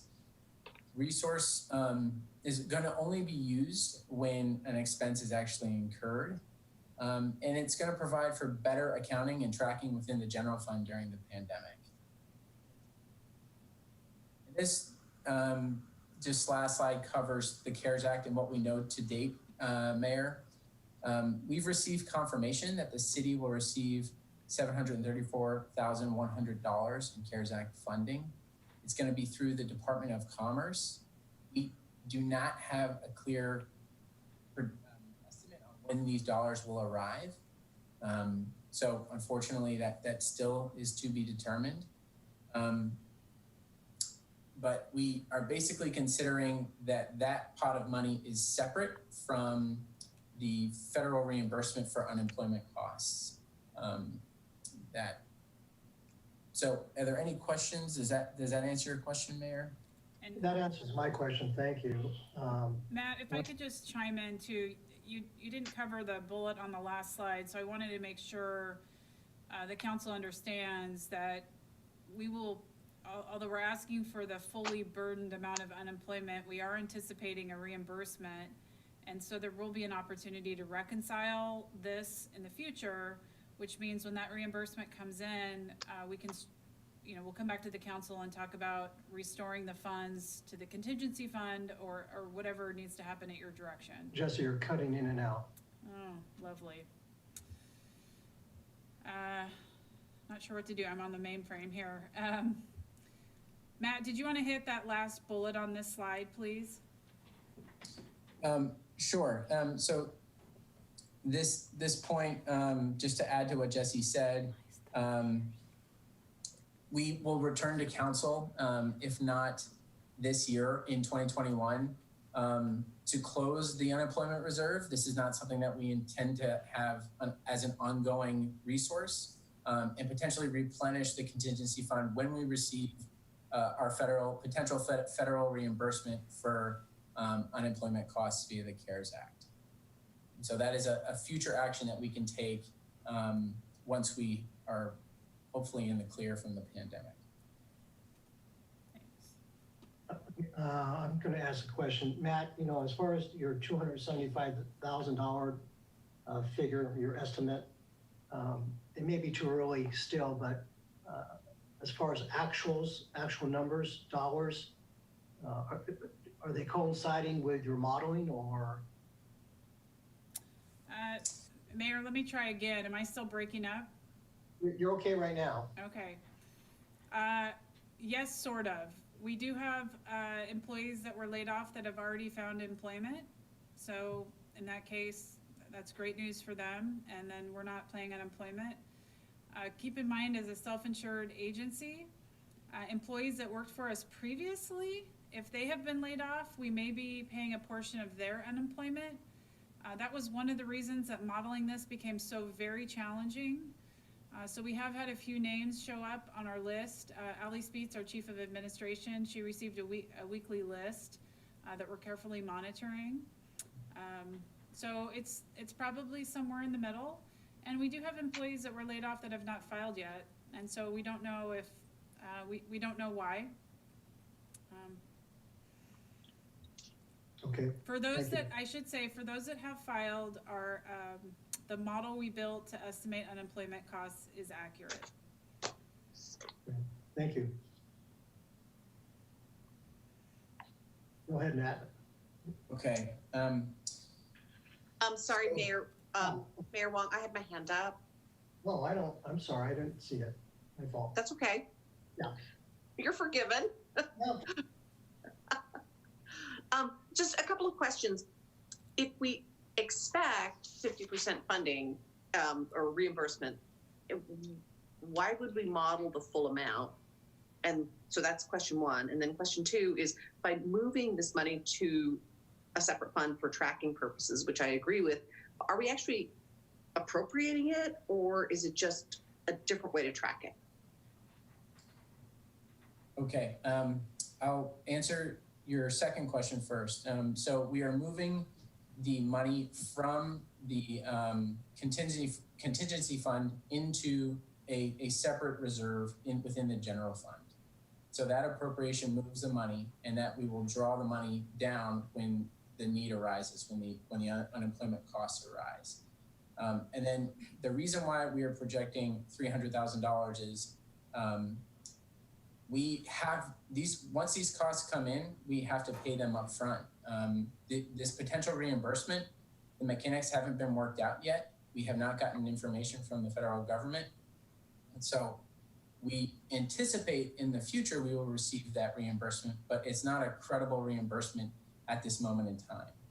And so for accounting purposes, having the $300,000 reserve will help us cover the costs that we anticipate in phase one and phase two, as well as any additional cost saving measures that we implement after tonight. Okay, so I guess I'm trying to understand, is it an actual appropriation, or is it just creating a new fund and moving money out of the contingency fund into the unemployment reserve fund? It's an actual appropriation, Councilmember Anderl, and the funds will only be expended as we have to pay the unemployment reserve. Keep in mind, we're not holding funds in these other departments now to cover unemployment. When we came to you on May 5th, we had loosely projected unemployment costs, and we were holding funds, for example, in the YFS fund to cover unemployment. The number became a moving target, and it was compromising our ability to forecast the YFS fund and the general fund. So we've taken that out and put it into the separate reserve, and we are asking for an appropriation. All right, thank you very much for that clarification. Thank you. Councilmember Jacobson, I see your hand is up. Yes, and so if I understand this thing, Matt, correctly, what this will do is relieve a cash flow drain on the general fund for the period of time that we have to deal with this problem, provided that the reserve is sufficient to take care of the problem. Do I understand that correctly? Yes, Councilmember, that's correct. It provides for cleaner accounting. We're able to track activity in the general fund. We're not going to have these unanticipated costs show up and pull from vacancy savings that's a direct result from phase 1 and phase 2 cost saving measures. It just helps us tremendously to be able to track what's happening in the general fund. I get it. Let me ask one follow-on question if I could. On page 5 in paragraph 2, right at the bottom, I take it that what you're referring to in that final sentence is that we're also responsible for a portion of the second round of unemployment for a former employee who was employed by somebody else in the interim. Do I understand that correctly? Yes, that's correct. And do we split it, or how do we, or does, the Heavenly Father tell us what we're due on that? For the Department of Employment and Security, I guess. It's not quite the Heavenly Father. There is a formula they use based on how many years they worked at their current job, and then how many years they were with us if we were number 2 or 3 in line. Yeah, okay. It's been interesting. I think, as the council knows, we get a weekly report, and it's actually, we're taking a lot of time because we've had so many fraudulent claims show up. So we thought this problem was much worse than it actually was, as we discovered a number of the former employees that showed up on our list were actually fraud. So Allie is still working through all of that with the Employment Security Department, but we do have a couple legitimate claims. I will also mention this unemployment reserve is for the general fund and the YFS fund. Okay. And we have not gotten back to updating the forecast for YFS. We have some decisions to make later this month about what will happen with the thrift store. Once we get there, that fund is going to be a little easier to project now that we've taken this unemployment piece out. As I've already mentioned, it was causing some variability in our projections. Thank you. Matt, I don't see any other hands raised. Okay, very good. And so this slide, we've had plenty of time with it. It shows the 4 point. Sorry, I did have my hand raised, Mayor. Yeah, I'm sorry. Why? Okay. Yeah. Matt, if you could just answer for me, or ask, if we contrast the unemployment reserve with the uncompensated absence fund, which has kind of essentially never been drawn down, or not in recent years anyway, is the intent that this will work differently, where as actual unemployment claims come in, we will draw down the fund? Yes. On a dollar for dollar basis, so we'll be kind of revenue neutral going forward unless we exceed 300,000 in claims. Correct. And do we have to worry at all, given the separate fund management? The city manager's comment a minute ago answered one of my questions about the YFS fund. Does that require a fund transfer amendment or something if we're paying unemployment claims for YFS employees out of a general fund reserve? They're both considered general government funds, so it's fine to treat them that way. Okay, thank you. Matt, can I ask a question as far as setting up this particular fund? Is it something that was discussed at all during the audit by the state? Is this best practices, or, I know that unemployment issues haven't really arisen a lot with cities recently. I'm just curious whether or not this was discussed. Unfortunately, I can't speak to that, Mayor. If my colleague Lawan Tuttle is on, she may be able to, but I will say Lawan said we should do this. And with her breadth of experience, I didn't hesitate once we had walked through the benefits that it would provide. Great, thank you. I can tell you this was not, setting up an unemployment reserve was not discussed as part of our audit. A number of cities do maintain unemployment reserves. We have not, because the costs have not been significant enough over the years to warrant that type of decision. Something else to note is that this action streamlines the paperwork that's happening behind the scenes. It allows our HR department to utilize one code when paying unemployment claims as opposed to tracking across multiple salary line items citywide. So there's an efficiency component, and we're looking for every opportunity to become more efficient, certainly during these times. Thank you. No other hands, Matt, so. Okay, so in supporting the emergency operations through the end of August and establishing an unemployment reserve, we will draw down the contingency fund to a new fund balance of $3.4 million. Now we'll pivot to the compensated absences reserve. And on May 5th, Council directed staff to use this reserve. The balance is $1.05 million. Staff estimates that cash outs from phase 1 and phase 2 will be $131,000.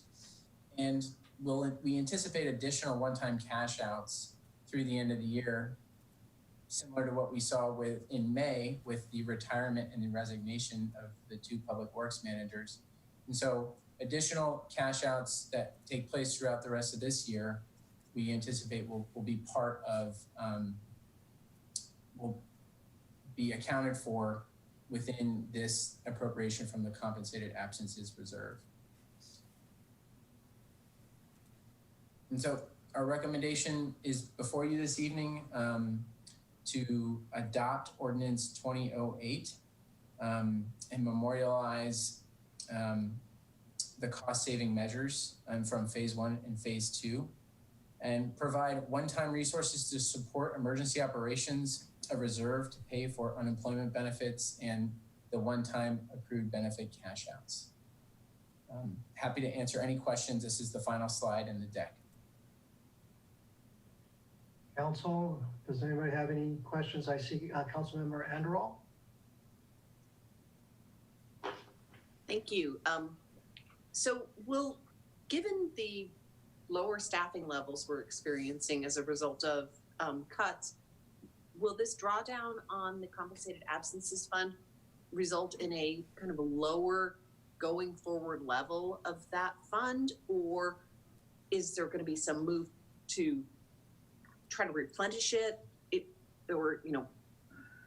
Just kind of talk to me about what the level should be and how we know what the level should be. The state auditor provided provided an assessment on the fund, and based on our liability, the fund should be $1.3 million, but that is assuming that we fully fund that liability, which we are not obligated to do. So having the current balance is more than adequate, given the risk associated with this and the standard practices of employee retention in local government. And so we will draw down this fund. Council typically uses interest earnings to replenish the fund during the biennial budget process, and are permitted to do that again in the 2021-2022 biennial budget process that is coming up. So you will have the opportunity to look at the compensated absences reserve and look to replenish it. And Matt, if I could jump in here, Councilmember Anderl, it's a policy decision of the City Council as to what percentage the compensated absences liability is funded at. I know at least in passing comments from council members, that was a policy you had asked to revisit. And certainly I've heard comments about revisiting how we actually use that fund, because this is the first time in many years that I'm aware that we have actually drawn down the fund. Even last year with very high turnover in the city, we absorbed all the cash outs within the individual department line items. So this is something, if the council would like to discuss during the budget discussions this fall, this would be a good, perfect policy for you to bring up, and we can discuss then. Excellent, thank you. Thank you. Councilmember Neese. Matt, I was wondering if maybe I missed it here, but within the phase 1 and phase 2 cost savings, the 1.15 and 1.75, do you happen to know or have a breakdown of how much of that was related to represented versus non-represented? Is it about equal, about half? Maybe the union has participated in any of those cost cuts or savings, as we're calling them? I unfortunately don't have that information in front of me, council member. But offhand, it is primarily unrepresented staff that were involved in phase 1 and phase 2. So primarily, would you say the vast majority, or? Councilmember Neese, I believe there were 2 represented positions in the group of phase 1 and phase 2 layoffs, one from the facilities division and one from park maintenance. So Ask Me would be the union? Yes, that's correct.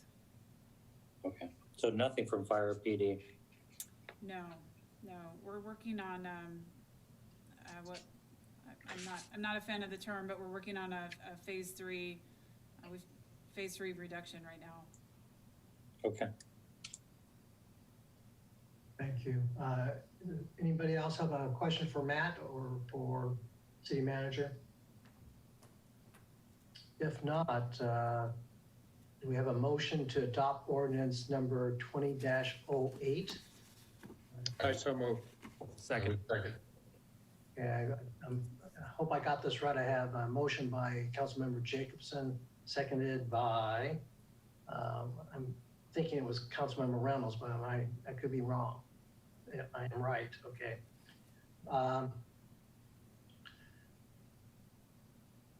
So all those, well, I'm sorry, City Clerk, do you want to conduct the roll call, please? Thank you, Mr. Mayor. I have that the motion was made by Councilmember Jacobson and seconded by Councilmember Reynolds. Correct. Councilmember Anderall. Aye. Councilmember Jacobson. Aye. Councilmember Neese. Aye. Councilmember Reynolds. Aye. Councilmember Rosenbaum. Aye. Deputy Mayor Weicker. Aye. And Wong. Aye. Thank you. Thank you. Matt, you didn't go too far. Okay, so we now have the 4th item of our regular business is Agenda Bill 5700, COVID response YFS contingency fund request. All right, we'll keep rolling.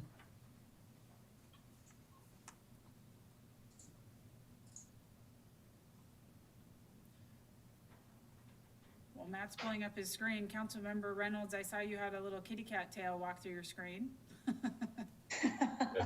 That is First Assistant number 1, Scaredy Cat Reynolds. Scaredy Cat Reynolds. Okay, council, can you see my screen? Yep. Yes. Very good.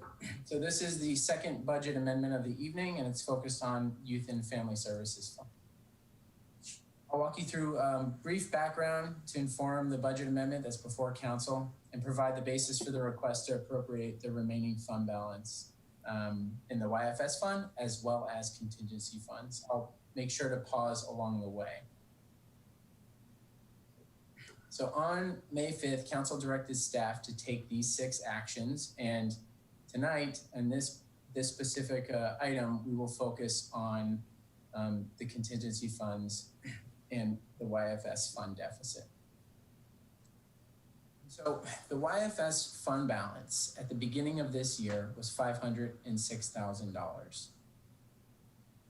Of this amount, $177,000 was appropriated to restore elementary school counselors in the 19 and 2020 budget, leaving a fund balance, the remaining fund balance of $329,000. This amount was unappropriated. The remaining fund balance stabilized the YFS fund when the thrift shop closed in March. And so council action now is required to retroactively formalize the use of these funds. So this table summarizes the working capital and what has happened through the year within the YFS fund. We'll start with the revenues and expenditures this column shows, are you able to see my cursor? No. No? Yeah, All right. yes, we got it. Oh, you got it? Okay. So this column shows what was in the adopted budget. And you can see January all the way through August, the revenues that were brought in and the costs that were spent for each month. The use of fund balance is reflected here, and you can see how it is drawn down initially by the appropriated fund balance, the amount of money the council appropriated within the fund. It gets drawn down in January, February, and March. And then once the appropriation of 177 is depleted, the unappropriated fund balance shores up and buoys the fund through May. Staff project that the YFS fund is going to go into the red, as you can see at the very bottom row, starting in June, and will draw down a total of $140,000. And so the unappropriated fund balance backstopped the fund as of March when the thrift shop closed, and has been through where we are today. So we're looking at a $140,000 deficit based on current staffing levels. I will also point out here that based on the current staffing levels, so after phase 1 and phase 2 cost saving measures were put into effect, we are looking at about $110,000 per month to support the YFS services and the current staffing in the thrift shop.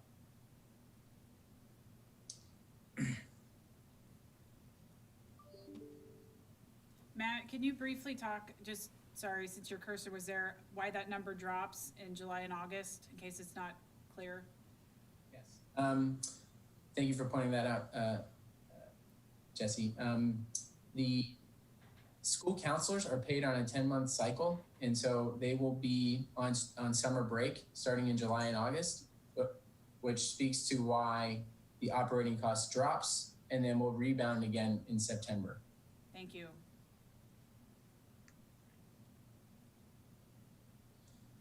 So our key assumptions behind this working capital projection include the current staffing levels I had mentioned. It does not include resources to reopen the thrift shop.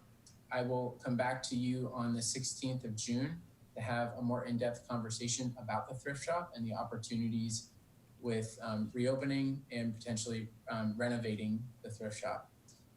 And it does not include recalling the employees that were put on 90-day standby.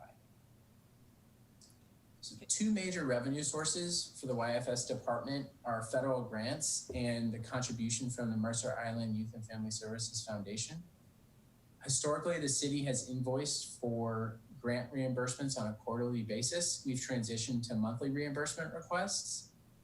The foundation has also agreed to submit their quarterly contributions at the beginning of each quarter rather than at the end. And this is just going to help sustain available working capital within the fund. Matt, before you move off this page, I just want to go back to the assumptions and make sure I say this very, very clearly. We had to do the exercise to build we had to get to a projected deficit. That required us using some assumptions. So that was, as Matt already said, maintaining current staffing levels, not reopening the thrift shop, and not recalling staff. That does not imply, council, that any of those decisions were made, but we had to use those assumptions to model the deficit, because the fund cannot be in deficit. So I just want to make sure you understand why we use those assumptions, why we projected it out to August. We want to make sure this fund stays positive, and you have decisions to make over the month of June regarding the thrift shop reopening and other decisions that will impact revenue. So again, these were assumptions we used for this model and to identify the deficit. It does not mean these decisions have actually been made. Thanks, Matt. Sure. State law requires that the city maintain a positive cash flow within the budget and within the funds within our budget. So on that basis, our request is twofold. It's for $250,000 of contingency funds. 140,000 of that is for the gap funding that was illustrated in the previous chart, as well as an additional 110,000 in additional working capital. As I mentioned, this is what we're anticipating is 1 month's worth of expenses for the fund. And so staff will return to council with a plan to restore these contingency resources at a later date. And we can plan on that once the fund is stabilized and additional decisions regarding the fund and the YFS services have been made. So I'll just proceed to this slide. The fund balance reflects the decisions that were just made in the previous agenda item. And we have a remaining balance of 3.17 million in the contingency fund should council take action and make the $250,000 appropriation. Happy to pause now for any questions. Does any city council member have a question for Matt? I don't see any hands raised, but Matt, as far as this contingency fund amount, how does that relate to our policies? I know our policies may be in a state of flux and we may be taking another look at policies pertaining to the contingency fund, but as it currently stands, what is that percent relative to the general fund budget? It's just around 10%.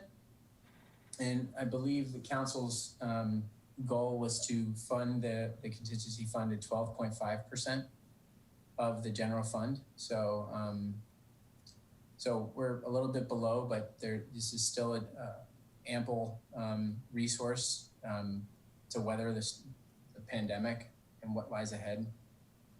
And that 10% is actually consistent with a lot of other, I suppose, guidelines or guiding principles that I've heard about, and other cities have about a 10% contingency fund.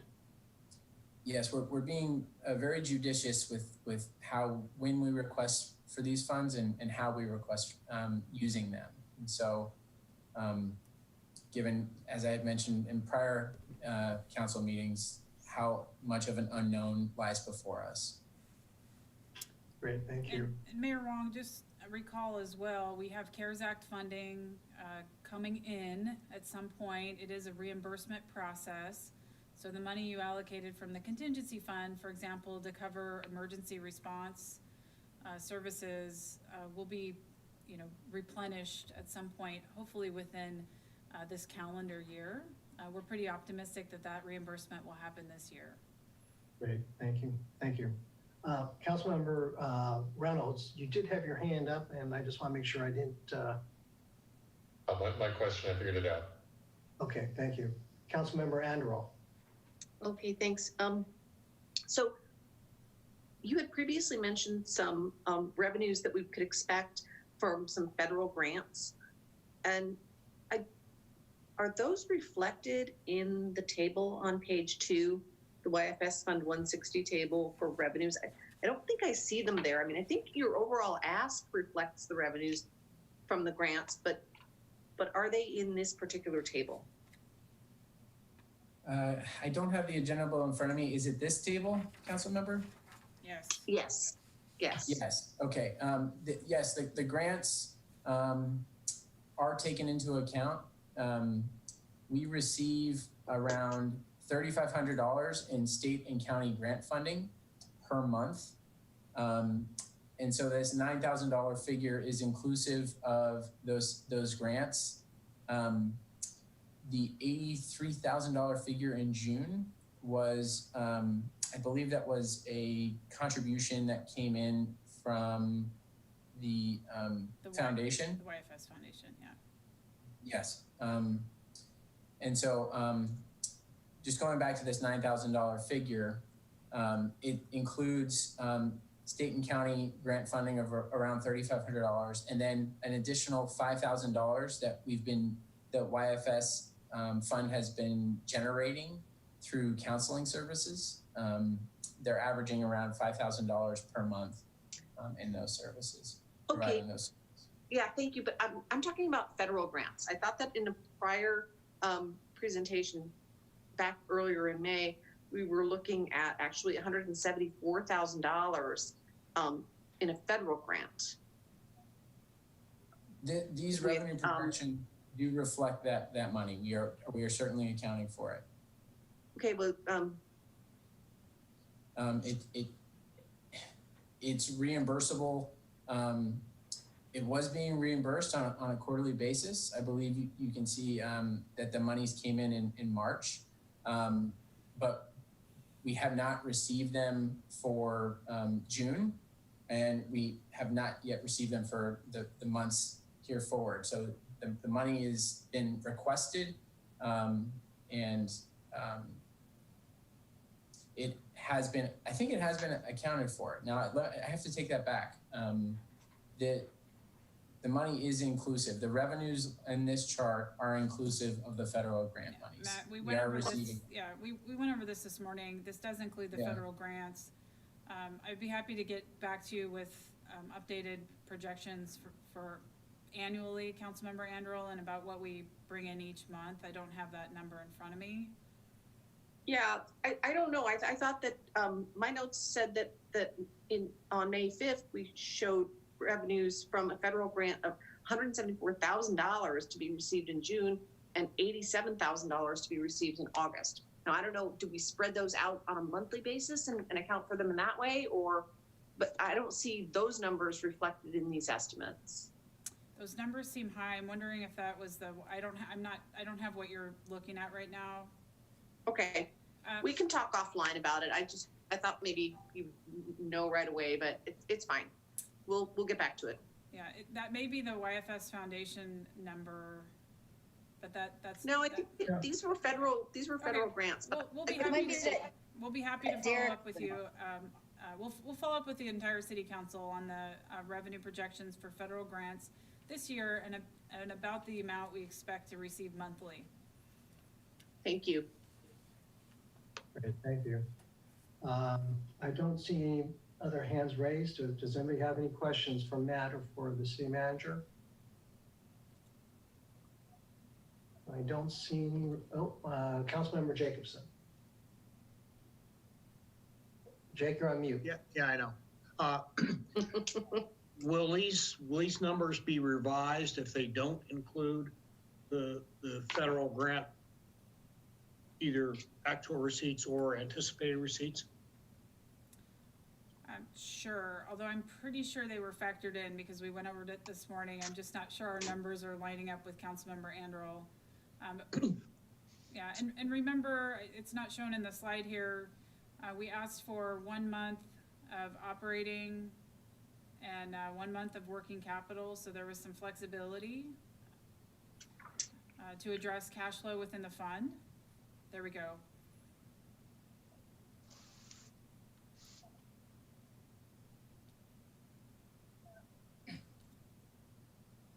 Does that answer your question, Councilmember Jacobson? It probably isn't a complete answer because we need to get back with the number on the grant fund. I do apologize. We don't have that number off the top of our head. Okay. Okay. Matt, do you have another slide? Yeah, we just have a few more slides. So staff returns to council on June 16th to outline options and opportunities with renovating and reopening the thrift shop. Action the council takes this evening does not prohibit this or future actions regarding YFS. Just wanted to reiterate that point Jesse made. And so the recommendation before council, staff recommends adoption of ordinance 2009. This is the last slide in the slide deck. Happy to answer any questions. Any other questions by council members? So I guess my question now is if there's a question, and Jesse, I know that you believe, and I'm sure they are included, but if for some reason those federal grant dollar amounts are not included, I take it we pass this ordinance and we need to change the numbers. I guess we're going to come back at a later date with a corrected ordinance? Yes, if it became necessary to do so, we would amend the ordinance. And I will say, we may be back this summer anyway within an ordinance, depending on what decisions are made over the next several weeks.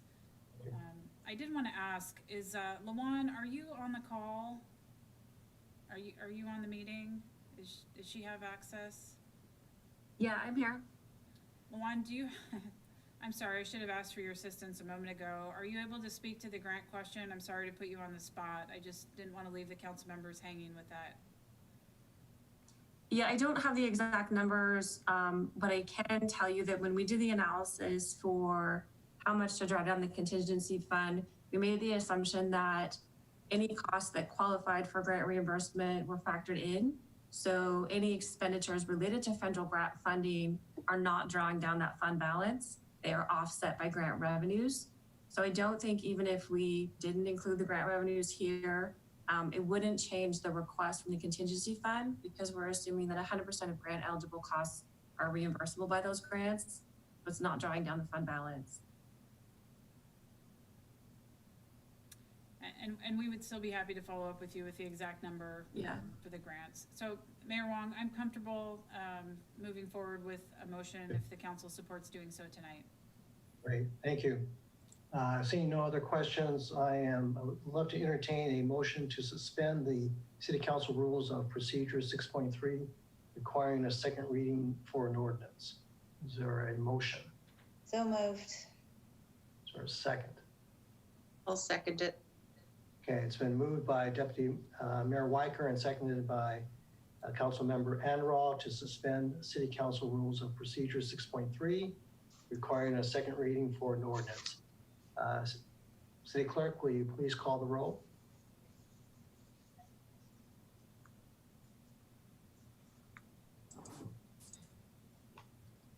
Thank you, Mayor. Councilmember Anderall. Aye. Councilmember Jacobson. Aye. Councilmember Neese. Aye. Councilmember Reynolds. Aye. Councilmember Rosenbaum. Councilmember Rosenbaum. Aye. Deputy Mayor Weicker. Aye. And Mayor Wong. Aye. Thank you. Next, I'd like to entertain a motion to adopt ordinance number 20-09, amending the 2019-2020 budget to appropriate $329,425 of unrestricted YFS fund balance, and also to authorize up to $250,000 to be used from the contingency fund to sustain a positive cash balance and ensure sufficient availability of working capital in the YFS fund through August 31, 2020. Is there a motion to that effect? So moved. Second. A motion by Councilmember Anderall, seconded by Councilmember Reynolds to adopt ordinance number 20-09, amending the 2019-2020 budget. City Clerk, please call the roll. Councilmember Anderall. Aye. Councilmember Jacobson. Aye. Councilmember Neese. Aye. Councilmember Reynolds. Aye. Councilmember Rosenbaum.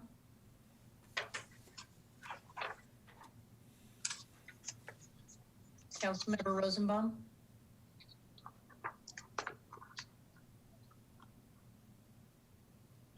Councilmember Rosenbaum, one more time. I heard something, so. Aye. Deputy Mayor Weicker Aye. and Mayor Wong. Aye. Thank you. Deb, did you get Councilmember Rosenbaum's vote there? I did. Okay, thank you. I saw his mouth moving. I just wanted to make sure it was heard for the record. All right. Thank you, Matt. I have to find my, sorry. The next item is the fifth item on our regular business, and you have to bear with me for a second. I received an email from Mary Wong. Anybody difficulty finding that email, but this pertains to the,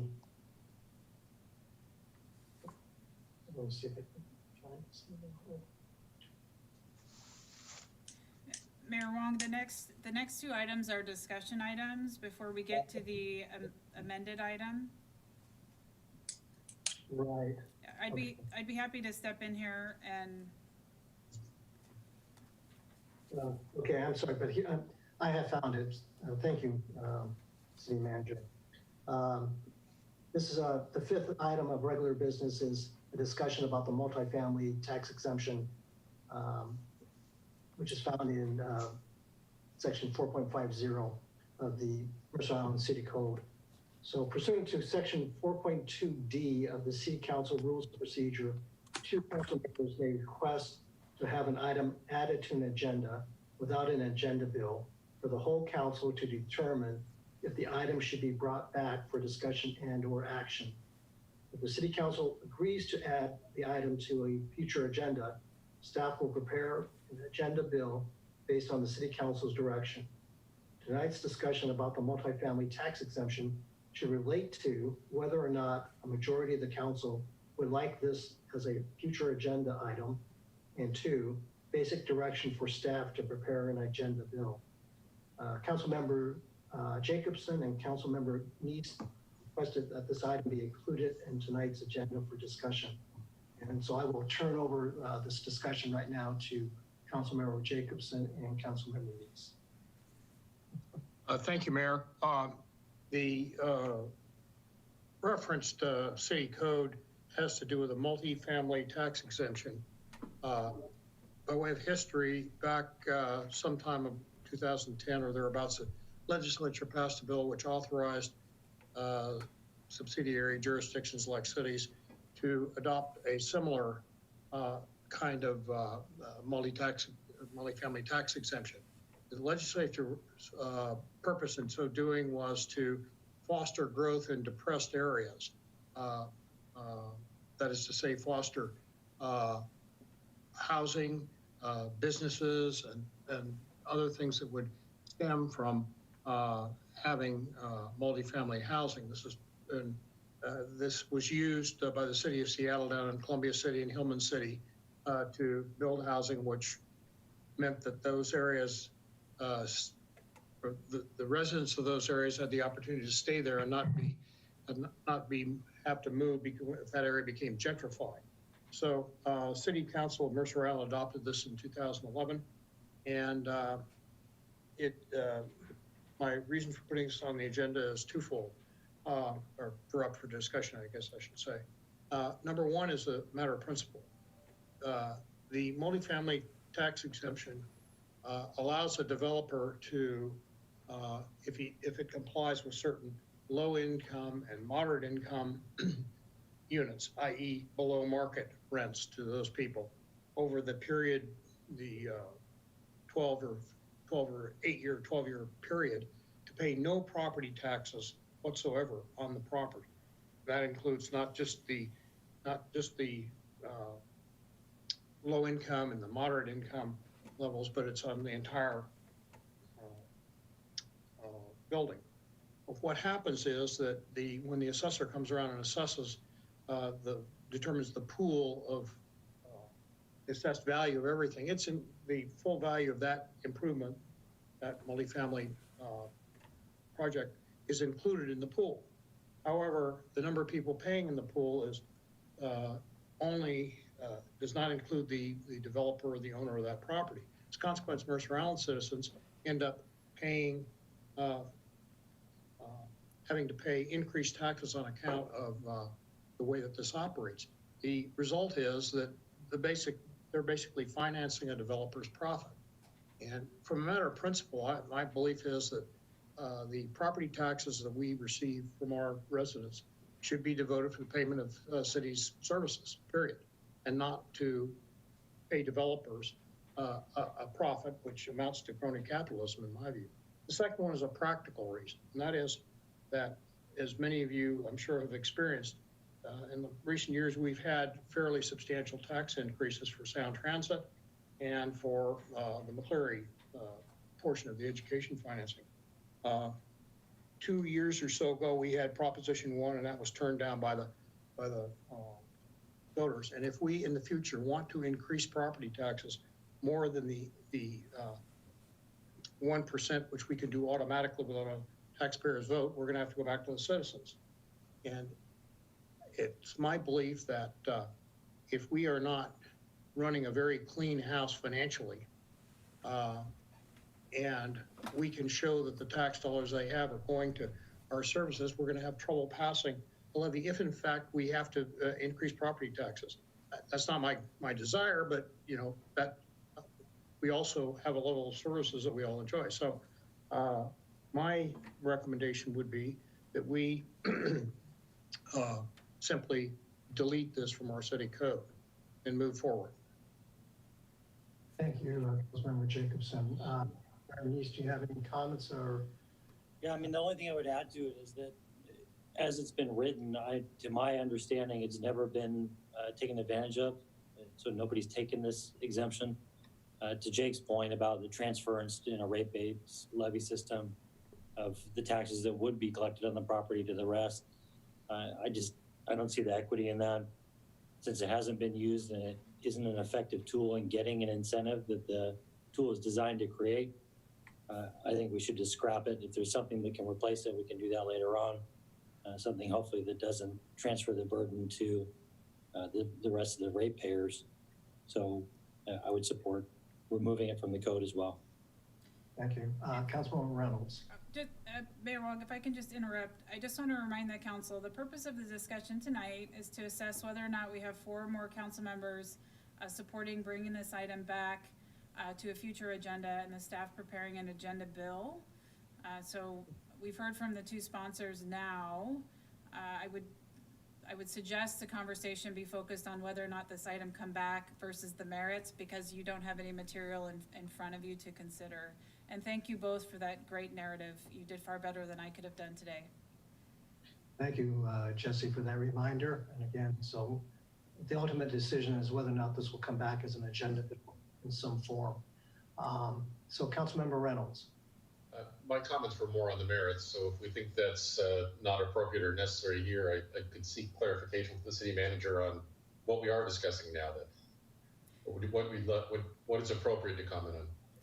So we're discussing whether or not there's support. I need at least 4 council members. I'm not sure that we've done this since I've been the city manager, so I'm not clear if you've done this by motion or just consensus previously. I'm open to either. To direct me to bring back an agenda bill on this topic. Okay. Well, for what it's worth, I would not be in support of that. I view this as a cost-effective way to effectively use city resources to fund private sector-based solutions to a dearth of low-income housing solutions on the island. And I think that's an appropriate thing to do, especially in a time of a depressed economy. Councilmember Andrew, I know you have a question. I'm going to ask a question of the city manager first.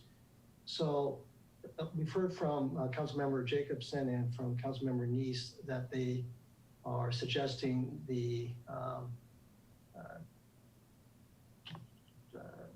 removal or the termination of the particular language in the code.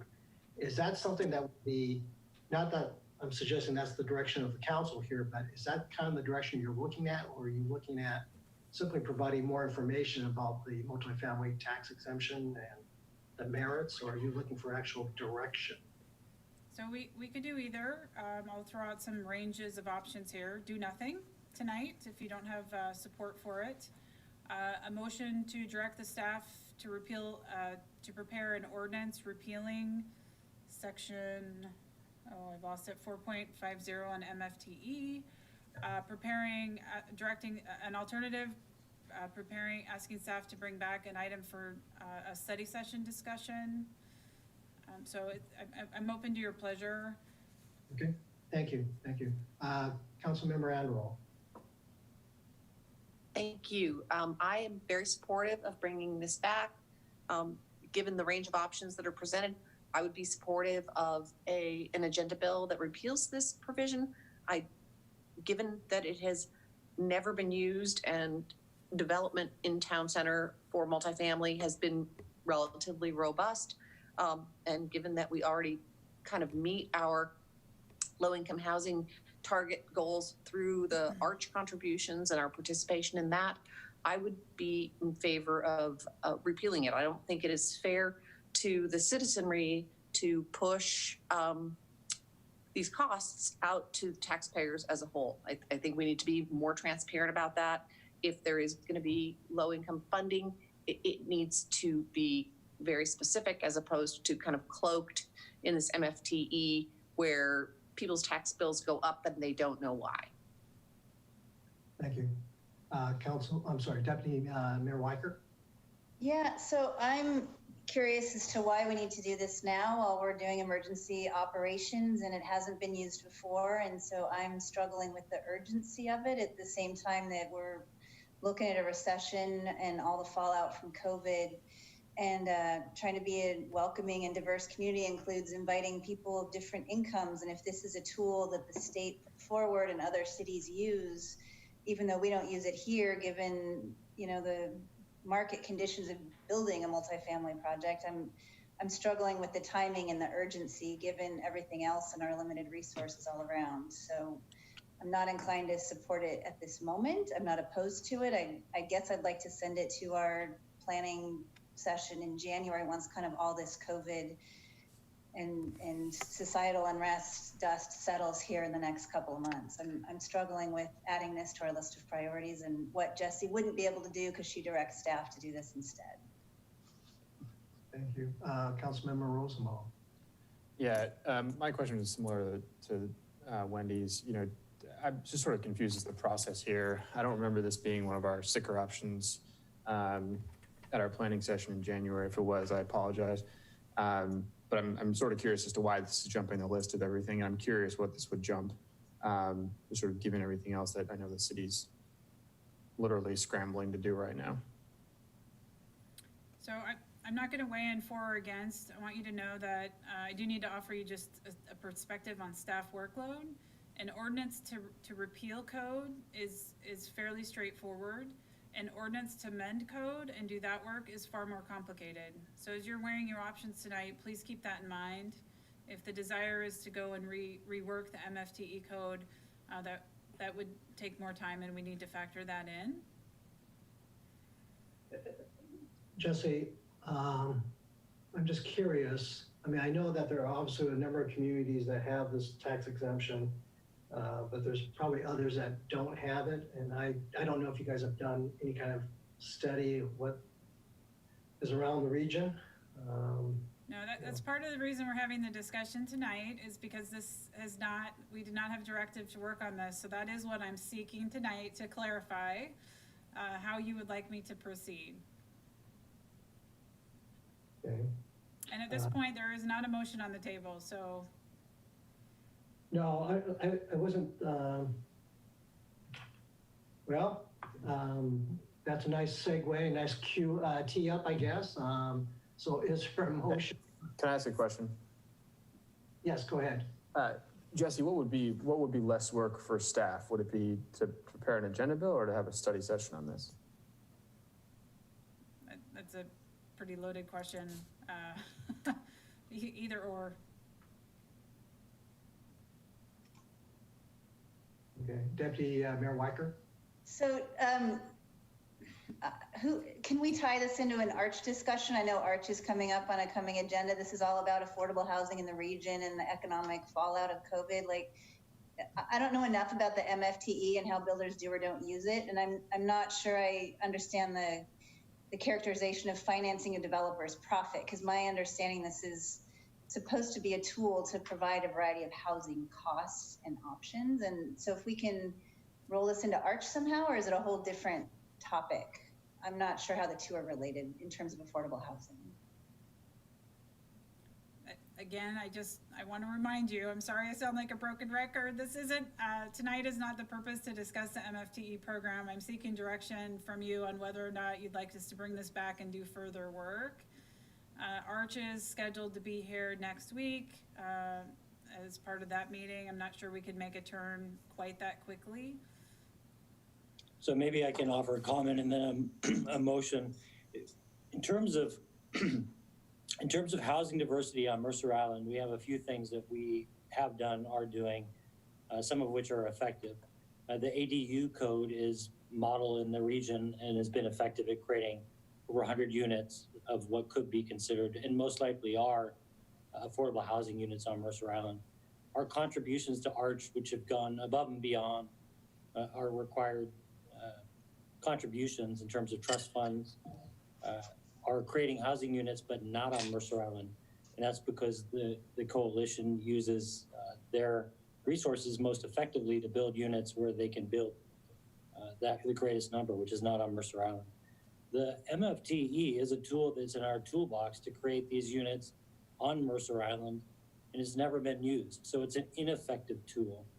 And so what we're discussing is getting rid of an ineffective tool that has never been used on Mercer Island before it's used, which creates a permanent transfer of a tax burden from, let's just say, party A to party B. I get it's for an incentive. The incentive is to have a unit, but we do that in our town center through our zoning code. And if somebody wants a height incentive, they create additional affordable housing units. Or in the future, the council might decide to collect a fee in lieu. So it's not that we don't have tools. We have many tools. And it's not that we don't have good tools. The ADU is a good tool. The affordable housing units, even if it was converted to a fee in lieu for a height incentive, is a good tool. But this is a bad tool. And it's a bad tool, we know, because it doesn't do its job. A tool that does its job gets used. This tool has not been used. So what motion that I'll put forth is to instruct the city manager to bring back an amendment to the code that strikes this incentive. Okay, you got a second, Jake? I'll second. We do have a motion and we have a second. So, City Clerk, did you get the motion?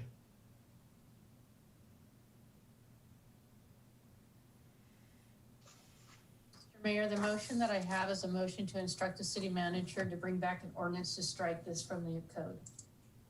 An agenda bill to strike it. I don't know if there'd be an ordinance, but. Well, yeah, an ordinance would be needed to strike it from the code, but an agenda bill would accompany the ordinance. Okay. It's been seconded by Councilmember Jacobson. Councilmember discussion. Councilmember, Councilmember Neese, you brought the motion. Do you want to speak to it or? Yeah, I kind of did that beforehand. I mean, I'll let Jake take a crack at it if he wants to, but I think I've said what I need to say. Councilmember Jacobson, do you have anything else? Councilmember Rosenbaum has his hand raised. You're on mute, Jake. There we go. Okay.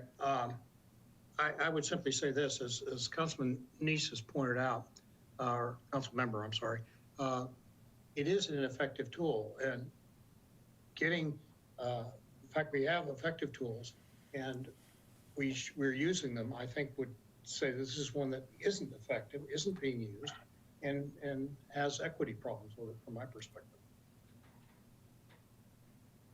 Councilmember Rosenbaum.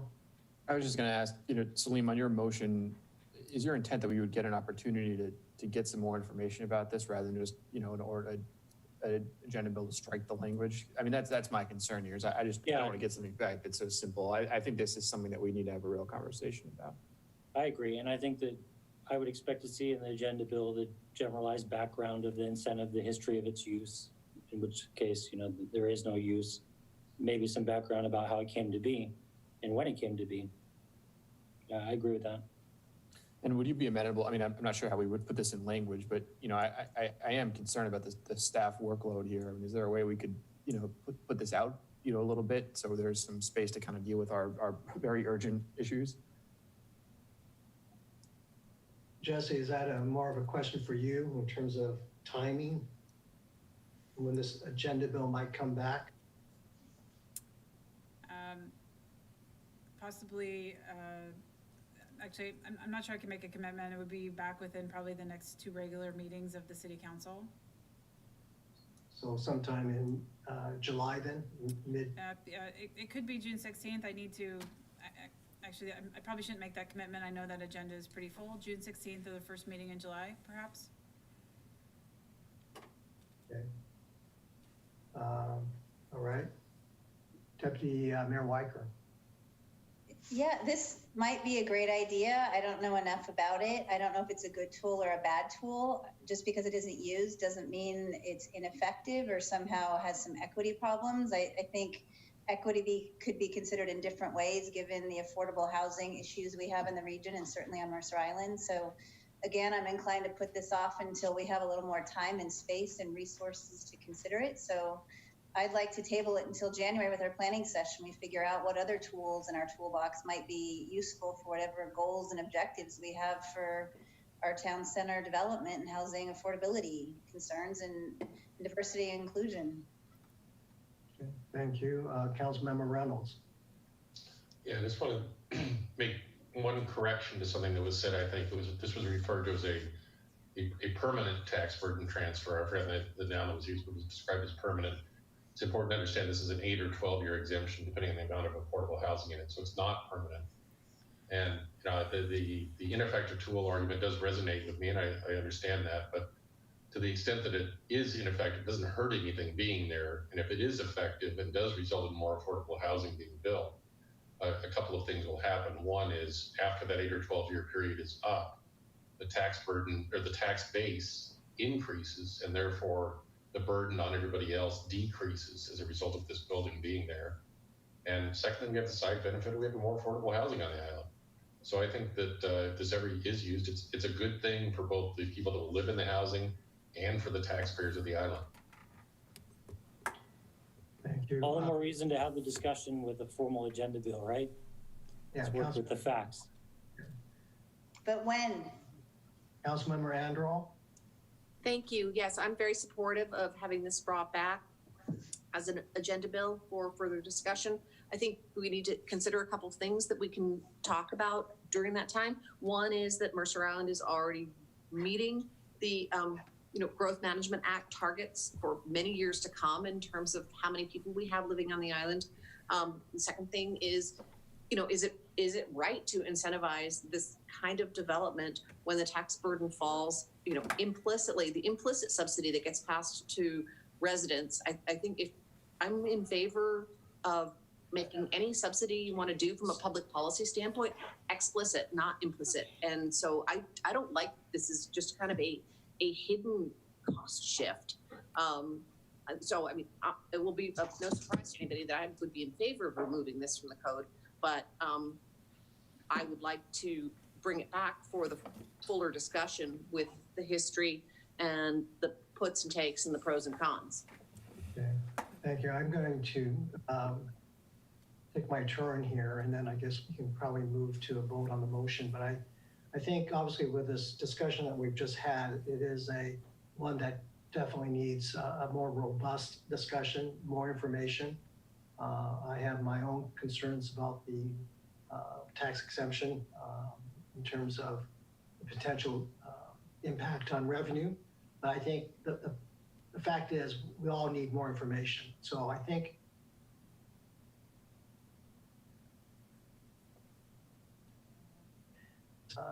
discussed as part of the agenda bill, we hope that we'll be getting from the staff a very comprehensive history, pros and cons of the tax exemption.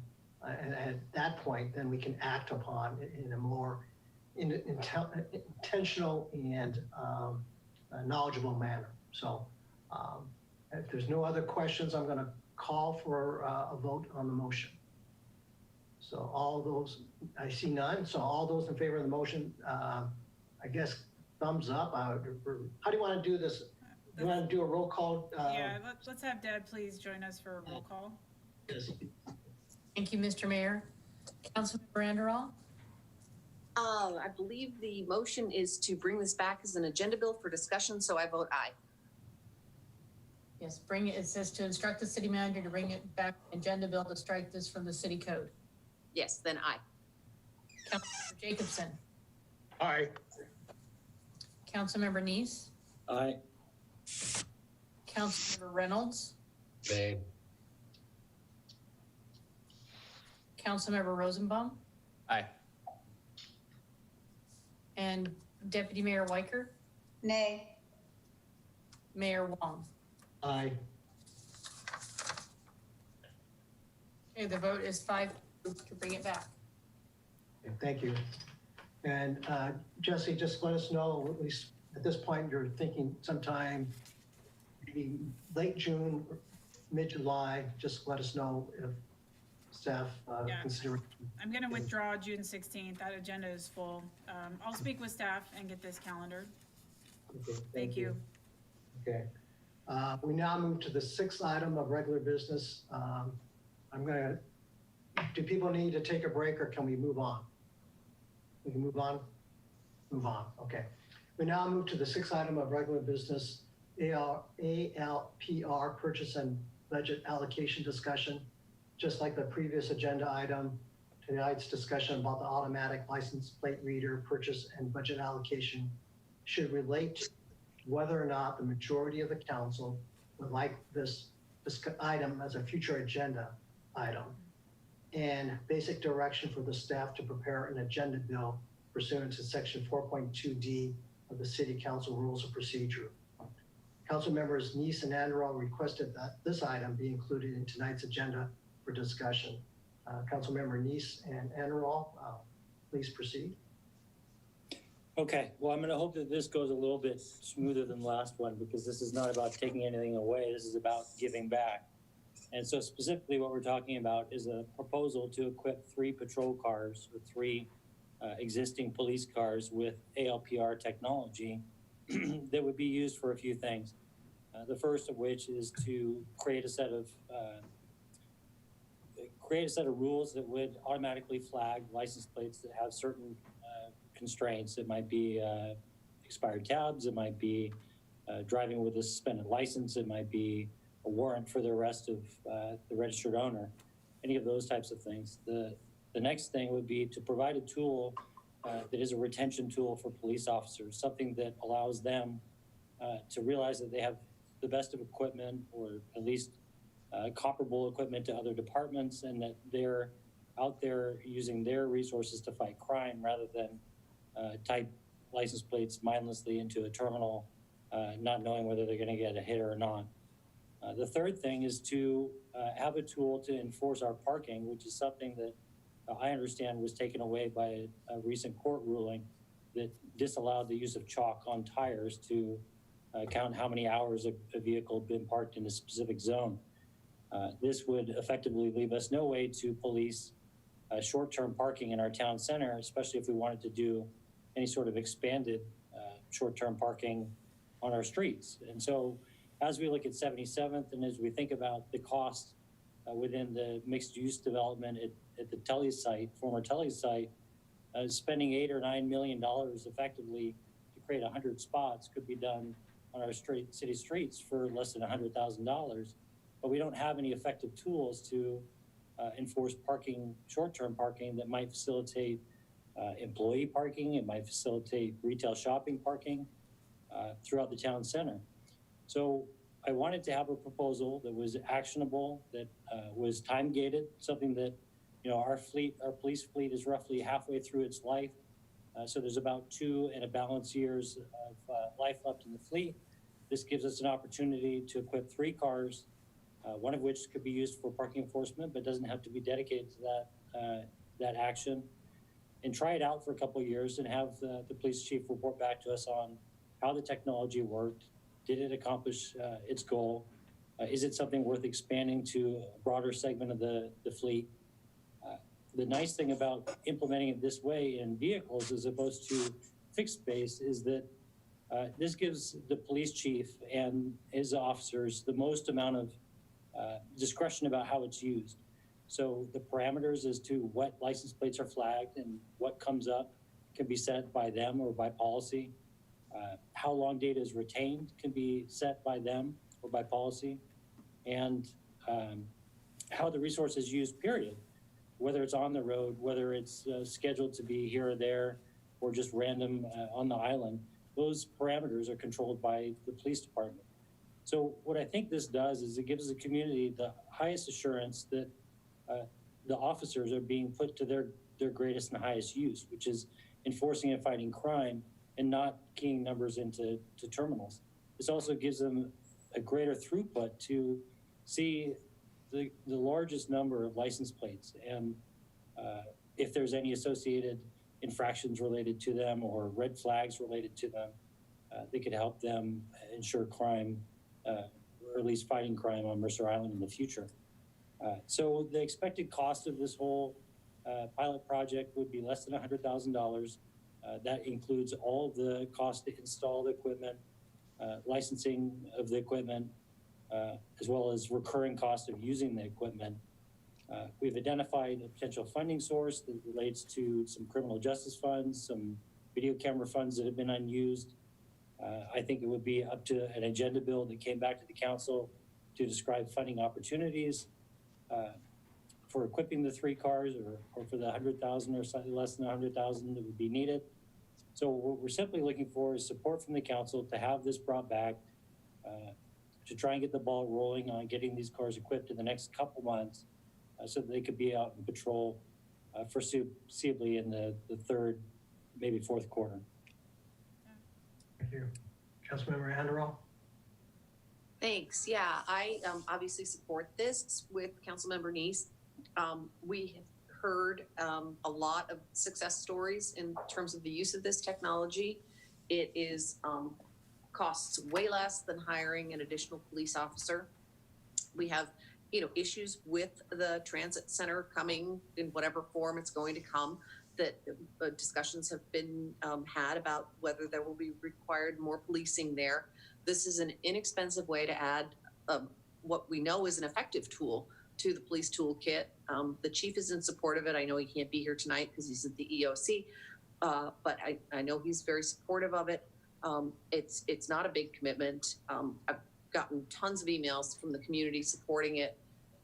One email, I believe just one, expressing privacy concerns that I think can be addressed with records retention issues and other things. I think it's less of an invasion of privacy than the fixed cameras, which can actually be used to say, well, when do you leave for work and when do you get home? And those are concerns that people raise. Would the bad guys be able to do a public records request and figure out when I come and go? These cameras won't give you that information. These cameras will potentially give you information about who was in the vicinity when a crime was committed. And short retention period, because when crimes are committed, they're reported right away, and you can dump the data out when you don't, after you've determined that it's no longer retainable or relevant. There's a funding source for it. I think it's a great idea. Like I said, we would not be on the cutting edge here. It's been proven successful in a number of other communities. I would really like to see this brought back to the council for further consideration, ultimately approval. Mayor Wong, may I chime in here? Yes. So I will just remind everyone again, this item is on the agenda tonight to determine whether or not there are 4 council members supportive of moving this forward to an agenda. I had reached out to Mayor Wong, actually I talked to Councilmember Neese today, and I reached out to Mayor Wong right before the meeting. I think actually some of you may have heard that call. So I'll restate what I was sharing. What I was sharing is, on behalf of Chief Holmes and myself, we do support this item moving forward to a future agenda. I'm not in a position tonight to make a firm recommendation of what it looks like or how it would operate, but we do support it going forward. Also, a reminder to the council, this item was on our work plan this year. We had actually started the research on automatic license plate readers right before the pandemic. We hadn't quite finished it. So we are partway through the work item. The intent was actually to study it and bring it to council for consideration. We had anticipated it would be included in the 2021-22 budget discussion. So basically, by moving it forward now, you're moving the budget discussion or the funding discussion up just a little bit earlier than what was planned.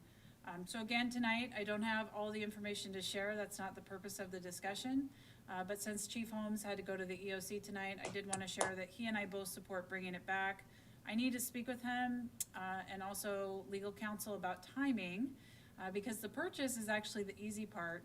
It's the operating policies that are a little more challenging and that we need a little more time to work through. Likely a summer item. Okay. Thank you for that background. Councilmember Reynolds.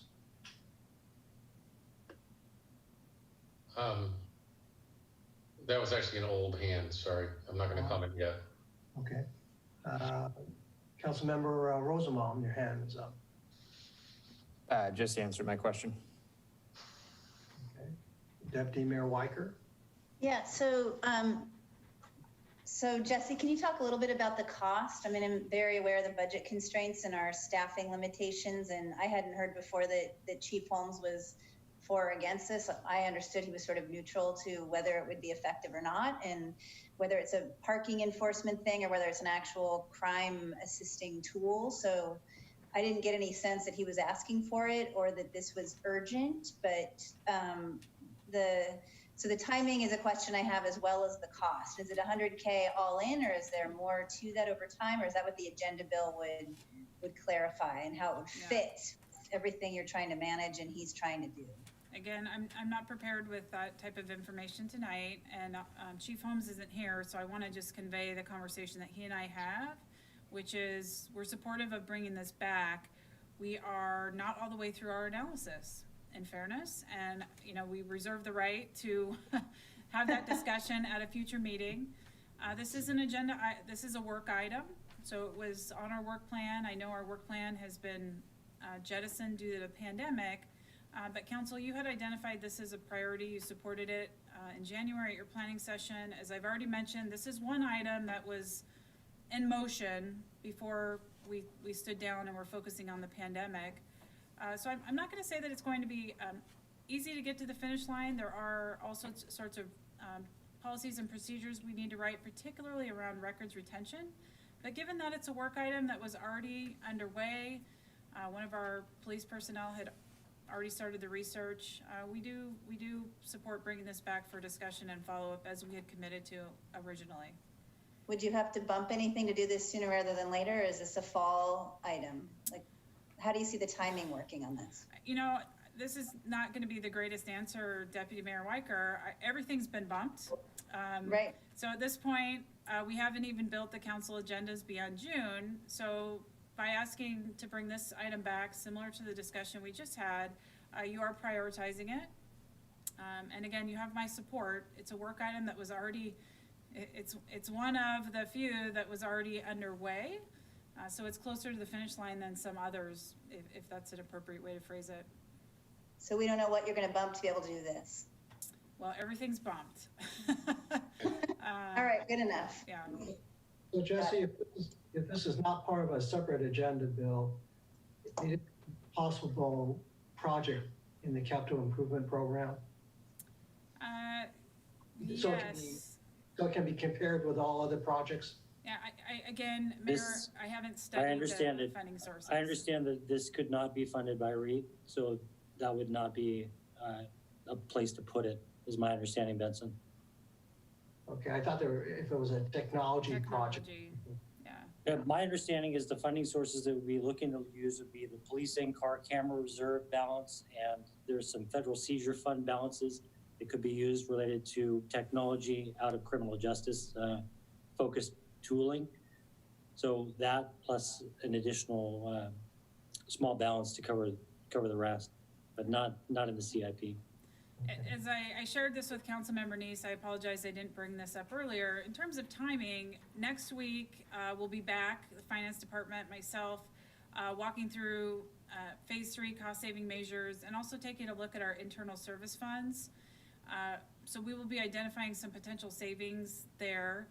That tees up this conversation and also an important conversation about the thrift shop remodel. So I wouldn't be able to come back to you with this until July at the earliest. We need to get through those important budget and finance discussions over the next 2 weeks. I see a bunch of hands raised. I don't know if they're old people. Councilmember Anderall, Councilmember Jacobson, you have your hands up? Yes.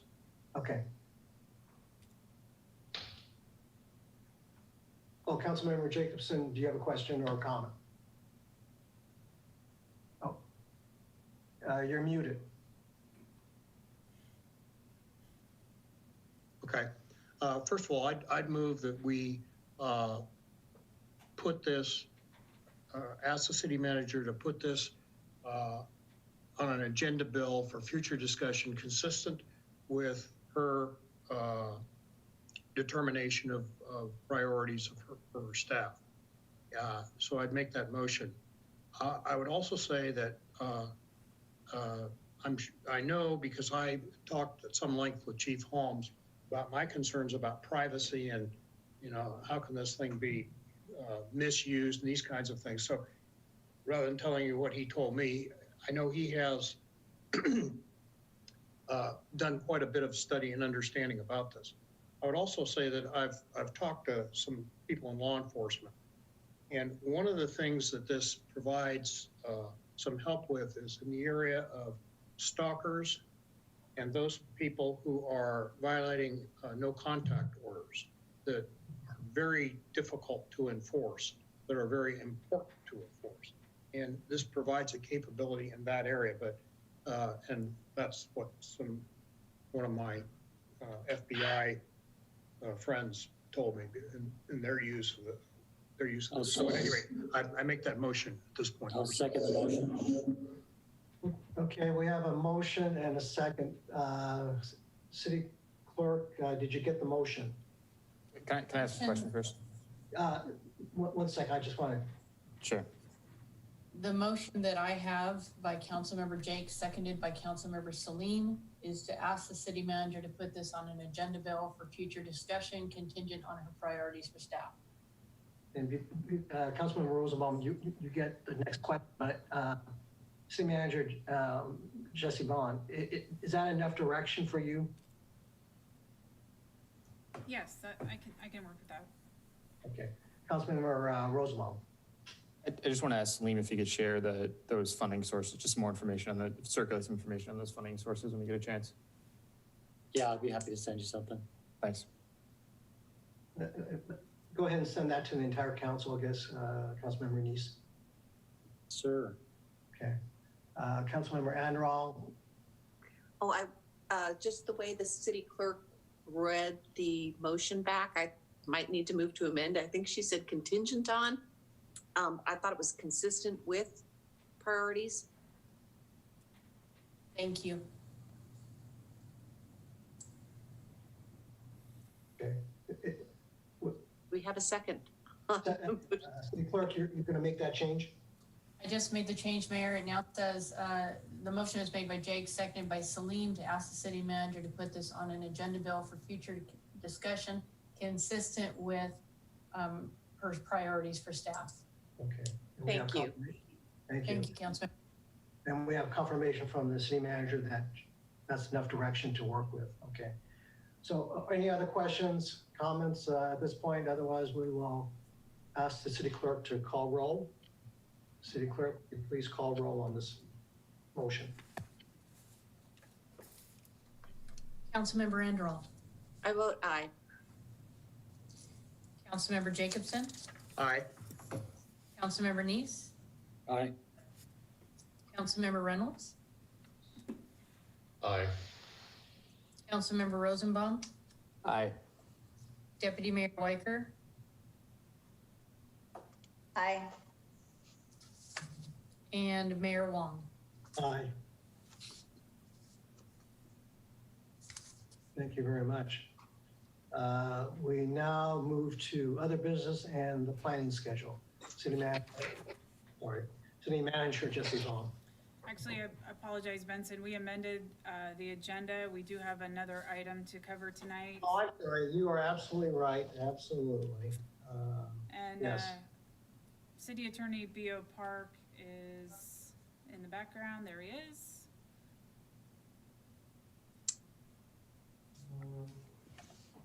B.O., I'll turn it over to you. Thank you. Thank you, Jesse. During the meeting, you should have received the draft of the ordinance that was requested. Hello? Yep. Can you hear me? Yes, B.O. We're good. I'm sorry, it's for some reason you guys all froze on me here, so I wasn't getting any reaction. So I'm going to pull that ordinance up, and Councilmember Jacobson, if you could speak to what your intentions are.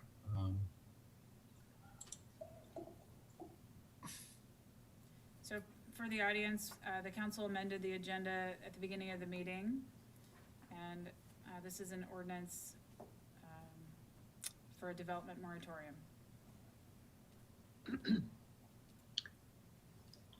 I'm one of the council people that asked this or raised this issue, let me put it this way.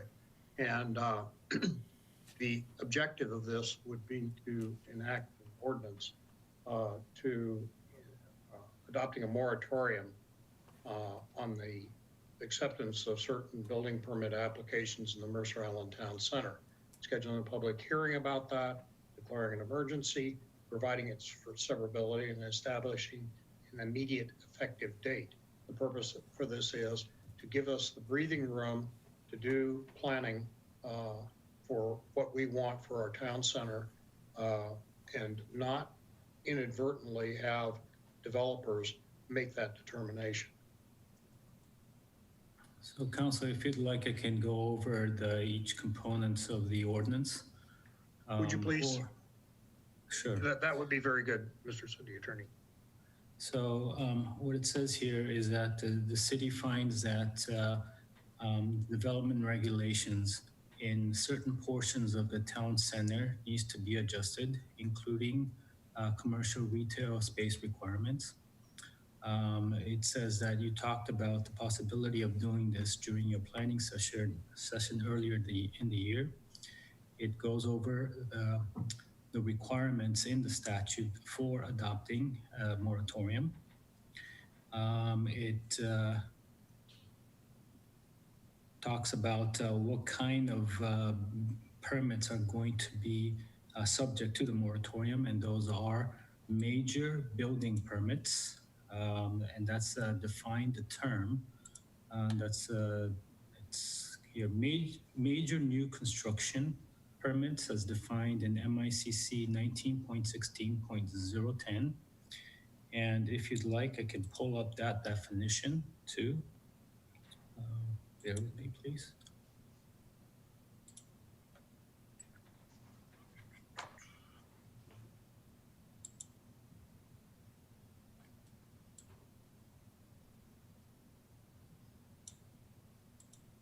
Of course, I had it all ready to go and then it disappears on me. So my apologies for that. Why don't I get back to you on that and continue on with the ordinance. Now, it goes through your concerns here that if you do not adopt a moratorium, you're concerned that there's going to be projects or developments that would vest under the current code. And once you change the code to what you see is better fit for the part of town center, then there's going to be a mismatch, and that's going to cause a poorly designed town center, perhaps visual blight, bad infrastructure, and that would pose a harm to the public health, safety, property, and welfare of the community. So you're committing to hold a public hearing as required by law within 60 days of approval of this ordinance, and that would be before August 1st. And you're adopting your whereas clauses in this ordinance as your preliminary findings. Now, after public hearing, you're going to have to make final findings of facts justifying the moratorium, or after the public hearing, if you decide, you can either lift the moratorium or change the moratorium at your discretion. The duration of the moratorium is 6 months, and you're declaring an emergency here because you want this, because if you didn't declare an emergency, there's a lag time between when this ordinance would become effective versus tonight, and that would give a window of about 2 weeks in which applications could vest under the current code. So you're declaring that an emergency in order to, you're saying that if that happened, that would be undesirable, that would be harmful to the public health, safety, and welfare of the city. And by doing that, if there's a unanimous vote approving this ordinance, you'd be able to put this ordinance in effect immediately upon passage tonight. Gio, can you elaborate on the geographic area that this moratorium would apply?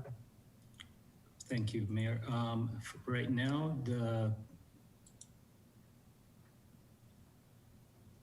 the ordinance is drafted here on section 1 to include the moratorium would be again for major new construction permits as defined by the code for properties located south of the Southeast 29th Street in the town center zone in Mercer Island.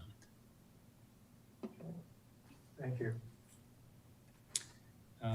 If you choose to adopt this ordinance tonight, any applications for major new constructions that we receive during this moratorium will be rejected and returned back to the applicant. Okay, thank you. Are there any questions of the city attorney?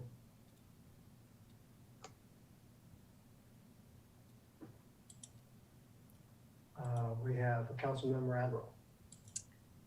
Thank you, Mayor. Just a question about the duration. Is the 6 months, is that something that council has discretion about? Is that the maximum? Can we extend it? Can we do a shorter amount? I'm not leaning any particular direction. Six months seems fine, but I was just curious. 6 months is the maximum initial period for which you can adopt a moratorium. You can adopt it for less than 6 months, but 6 months is the maximum.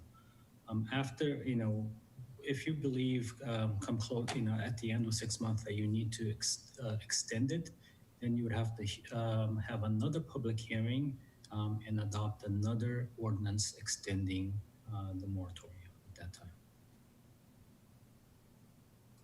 Thank you. Okay.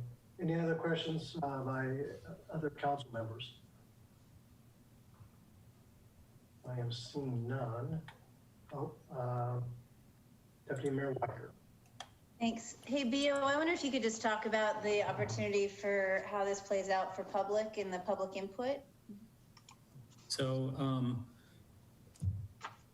if you choose to adopt this ordinance, we will be noticing a public hearing again before August 1st, and the public hearing will invite comments from the public as to their opinion on whether this is advisable, and if so, what the scope of the moratorium should be. And based on the public hearing, and the city council will have the opportunity to make further findings of fact, adjusting the scope of what the work you want to see, or expanding or restricting how much the moratorium covers at that time. City Council, I'll just chime in here and remind you that the town center regulations were included in our work plan. I see I'm having internet connectivity, so if I freeze, let me know. We had not begun work yet on the town center regulations. We were actually preparing at the end of March to come to you for an initial scoping discussion, and the pandemic resulted in that work item being delayed. If you choose to pass this moratorium tonight, per BO's comments, we will be back with a public hearing and a scoping discussion with all of you. I will remind you, and I think I've shared this with some of you individually, we are working with fewer staff these days, so we'll also need to talk about how we properly resource this work. I fully anticipate utilizing an outside consultant, and that's one of the things we could talk about is how that consultant is selected and what the scope of work is. Is that a discussion item that you want to occur now Jesse, or is that for the future? No, we would bring that back. Okay, that's what I thought, okay. I do see one of the whereases is simply also referencing that this was an item discussed during our annual planning session, so, again, thank you. Also, I do have the definition of major new construction right now. If you'd like to take a look at that, I can share the screen. Sure.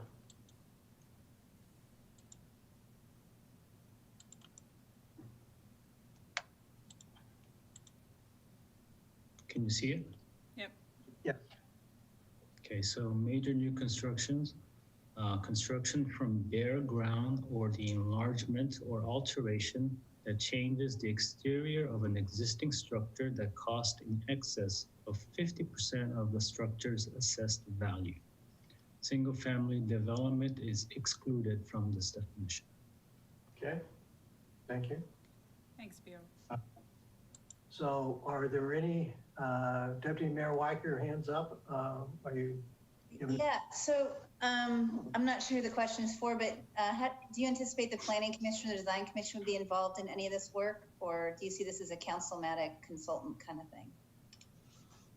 No, the Planning Commission would be involved in this.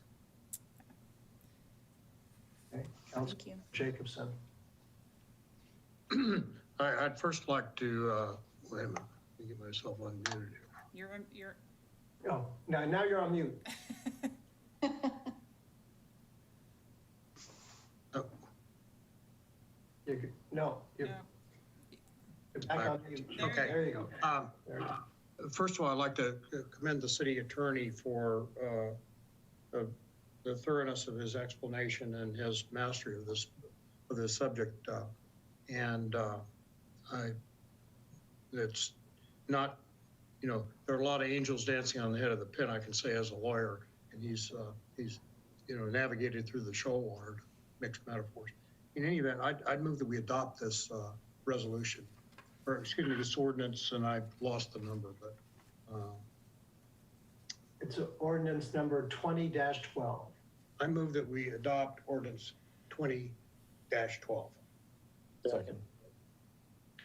Okay, it's been moved by Councilmember Jacobson to adopt ordinance number 20-12 and. Mayor, yes. Before you do that, this is also this is an ordinance that will also be adopted in the first reading. So we need to first move to suspend the council rules. 6.3, I believe, is the council rules that allows adoption in the first reading. Okay. I'm going to, I didn't hear the second. At least I'll pretend I didn't hear the second. So, let's go in and actually entertain a motion to suspend City Council Rules 6.3. Is that right? Have I got that right, Beal? Yes. That's correct. Okay. So is there a motion to suspend? So moved. Okay. Second.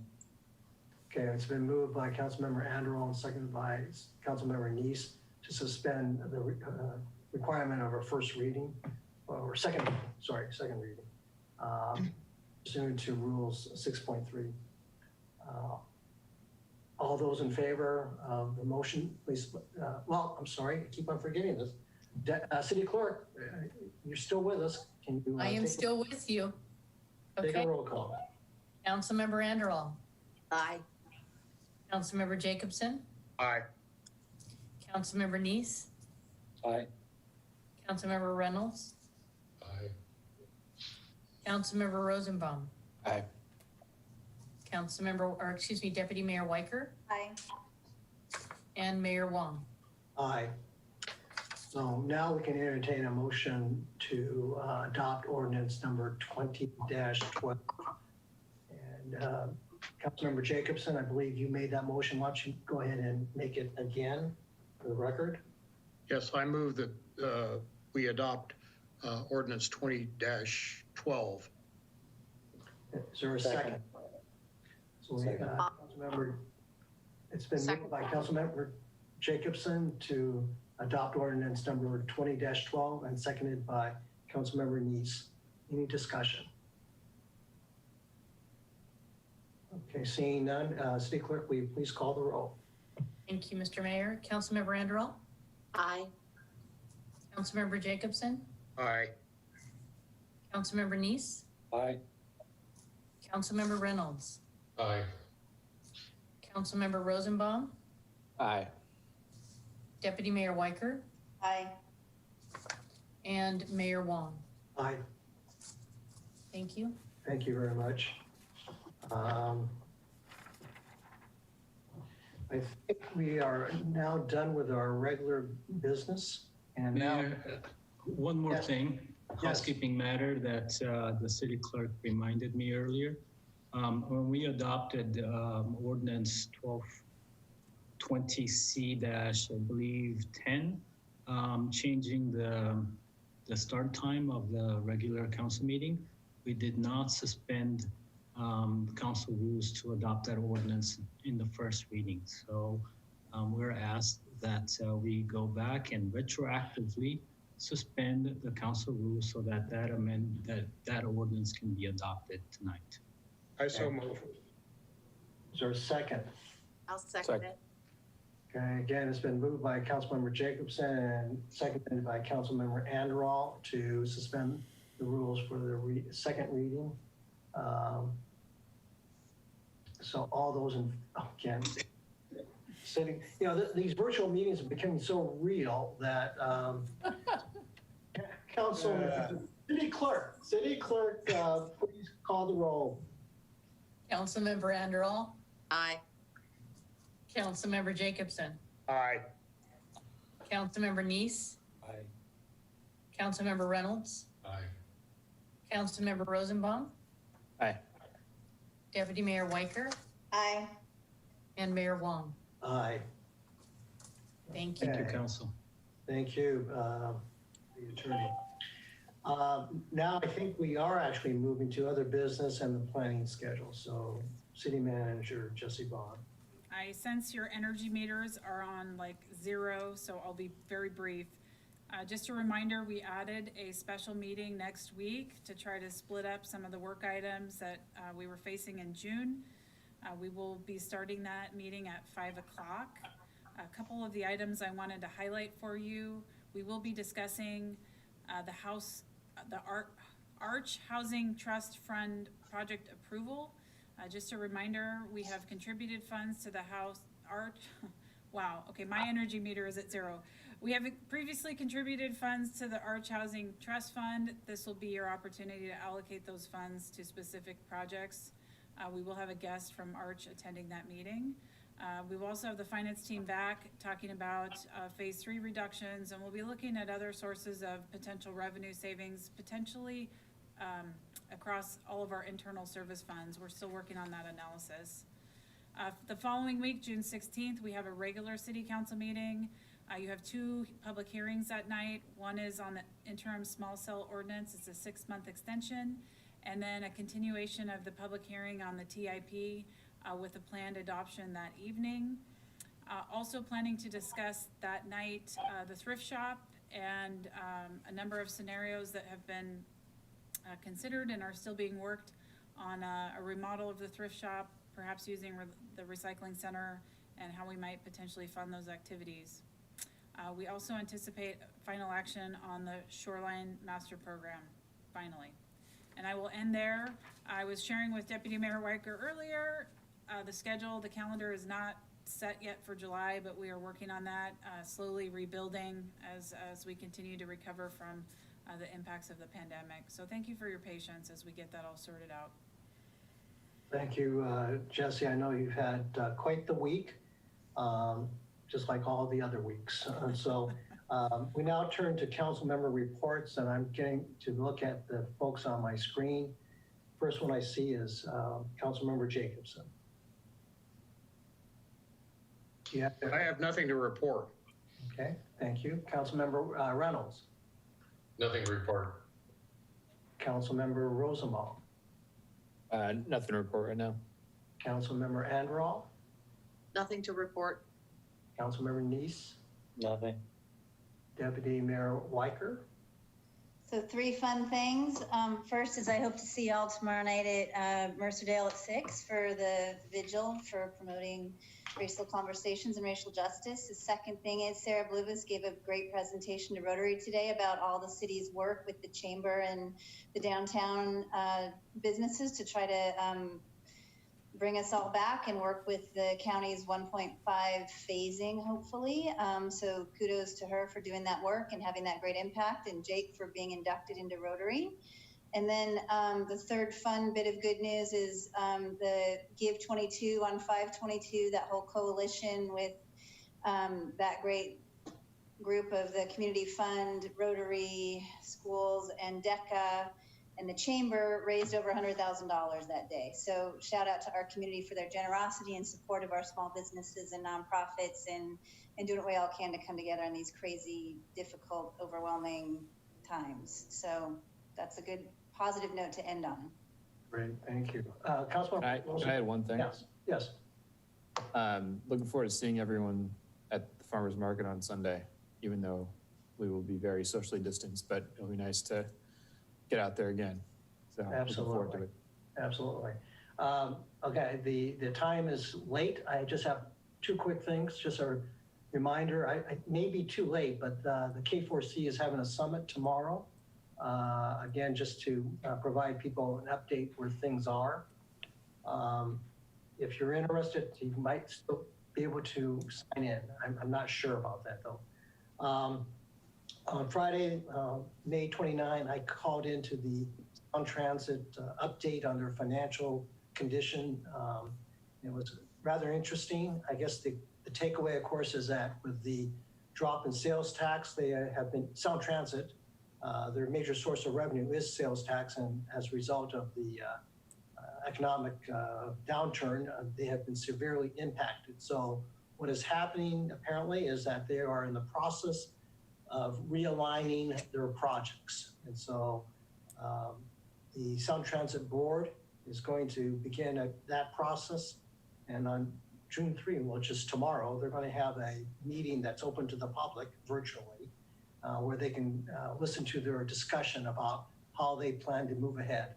So again, it was a rather interesting discussion that Sound Transit had.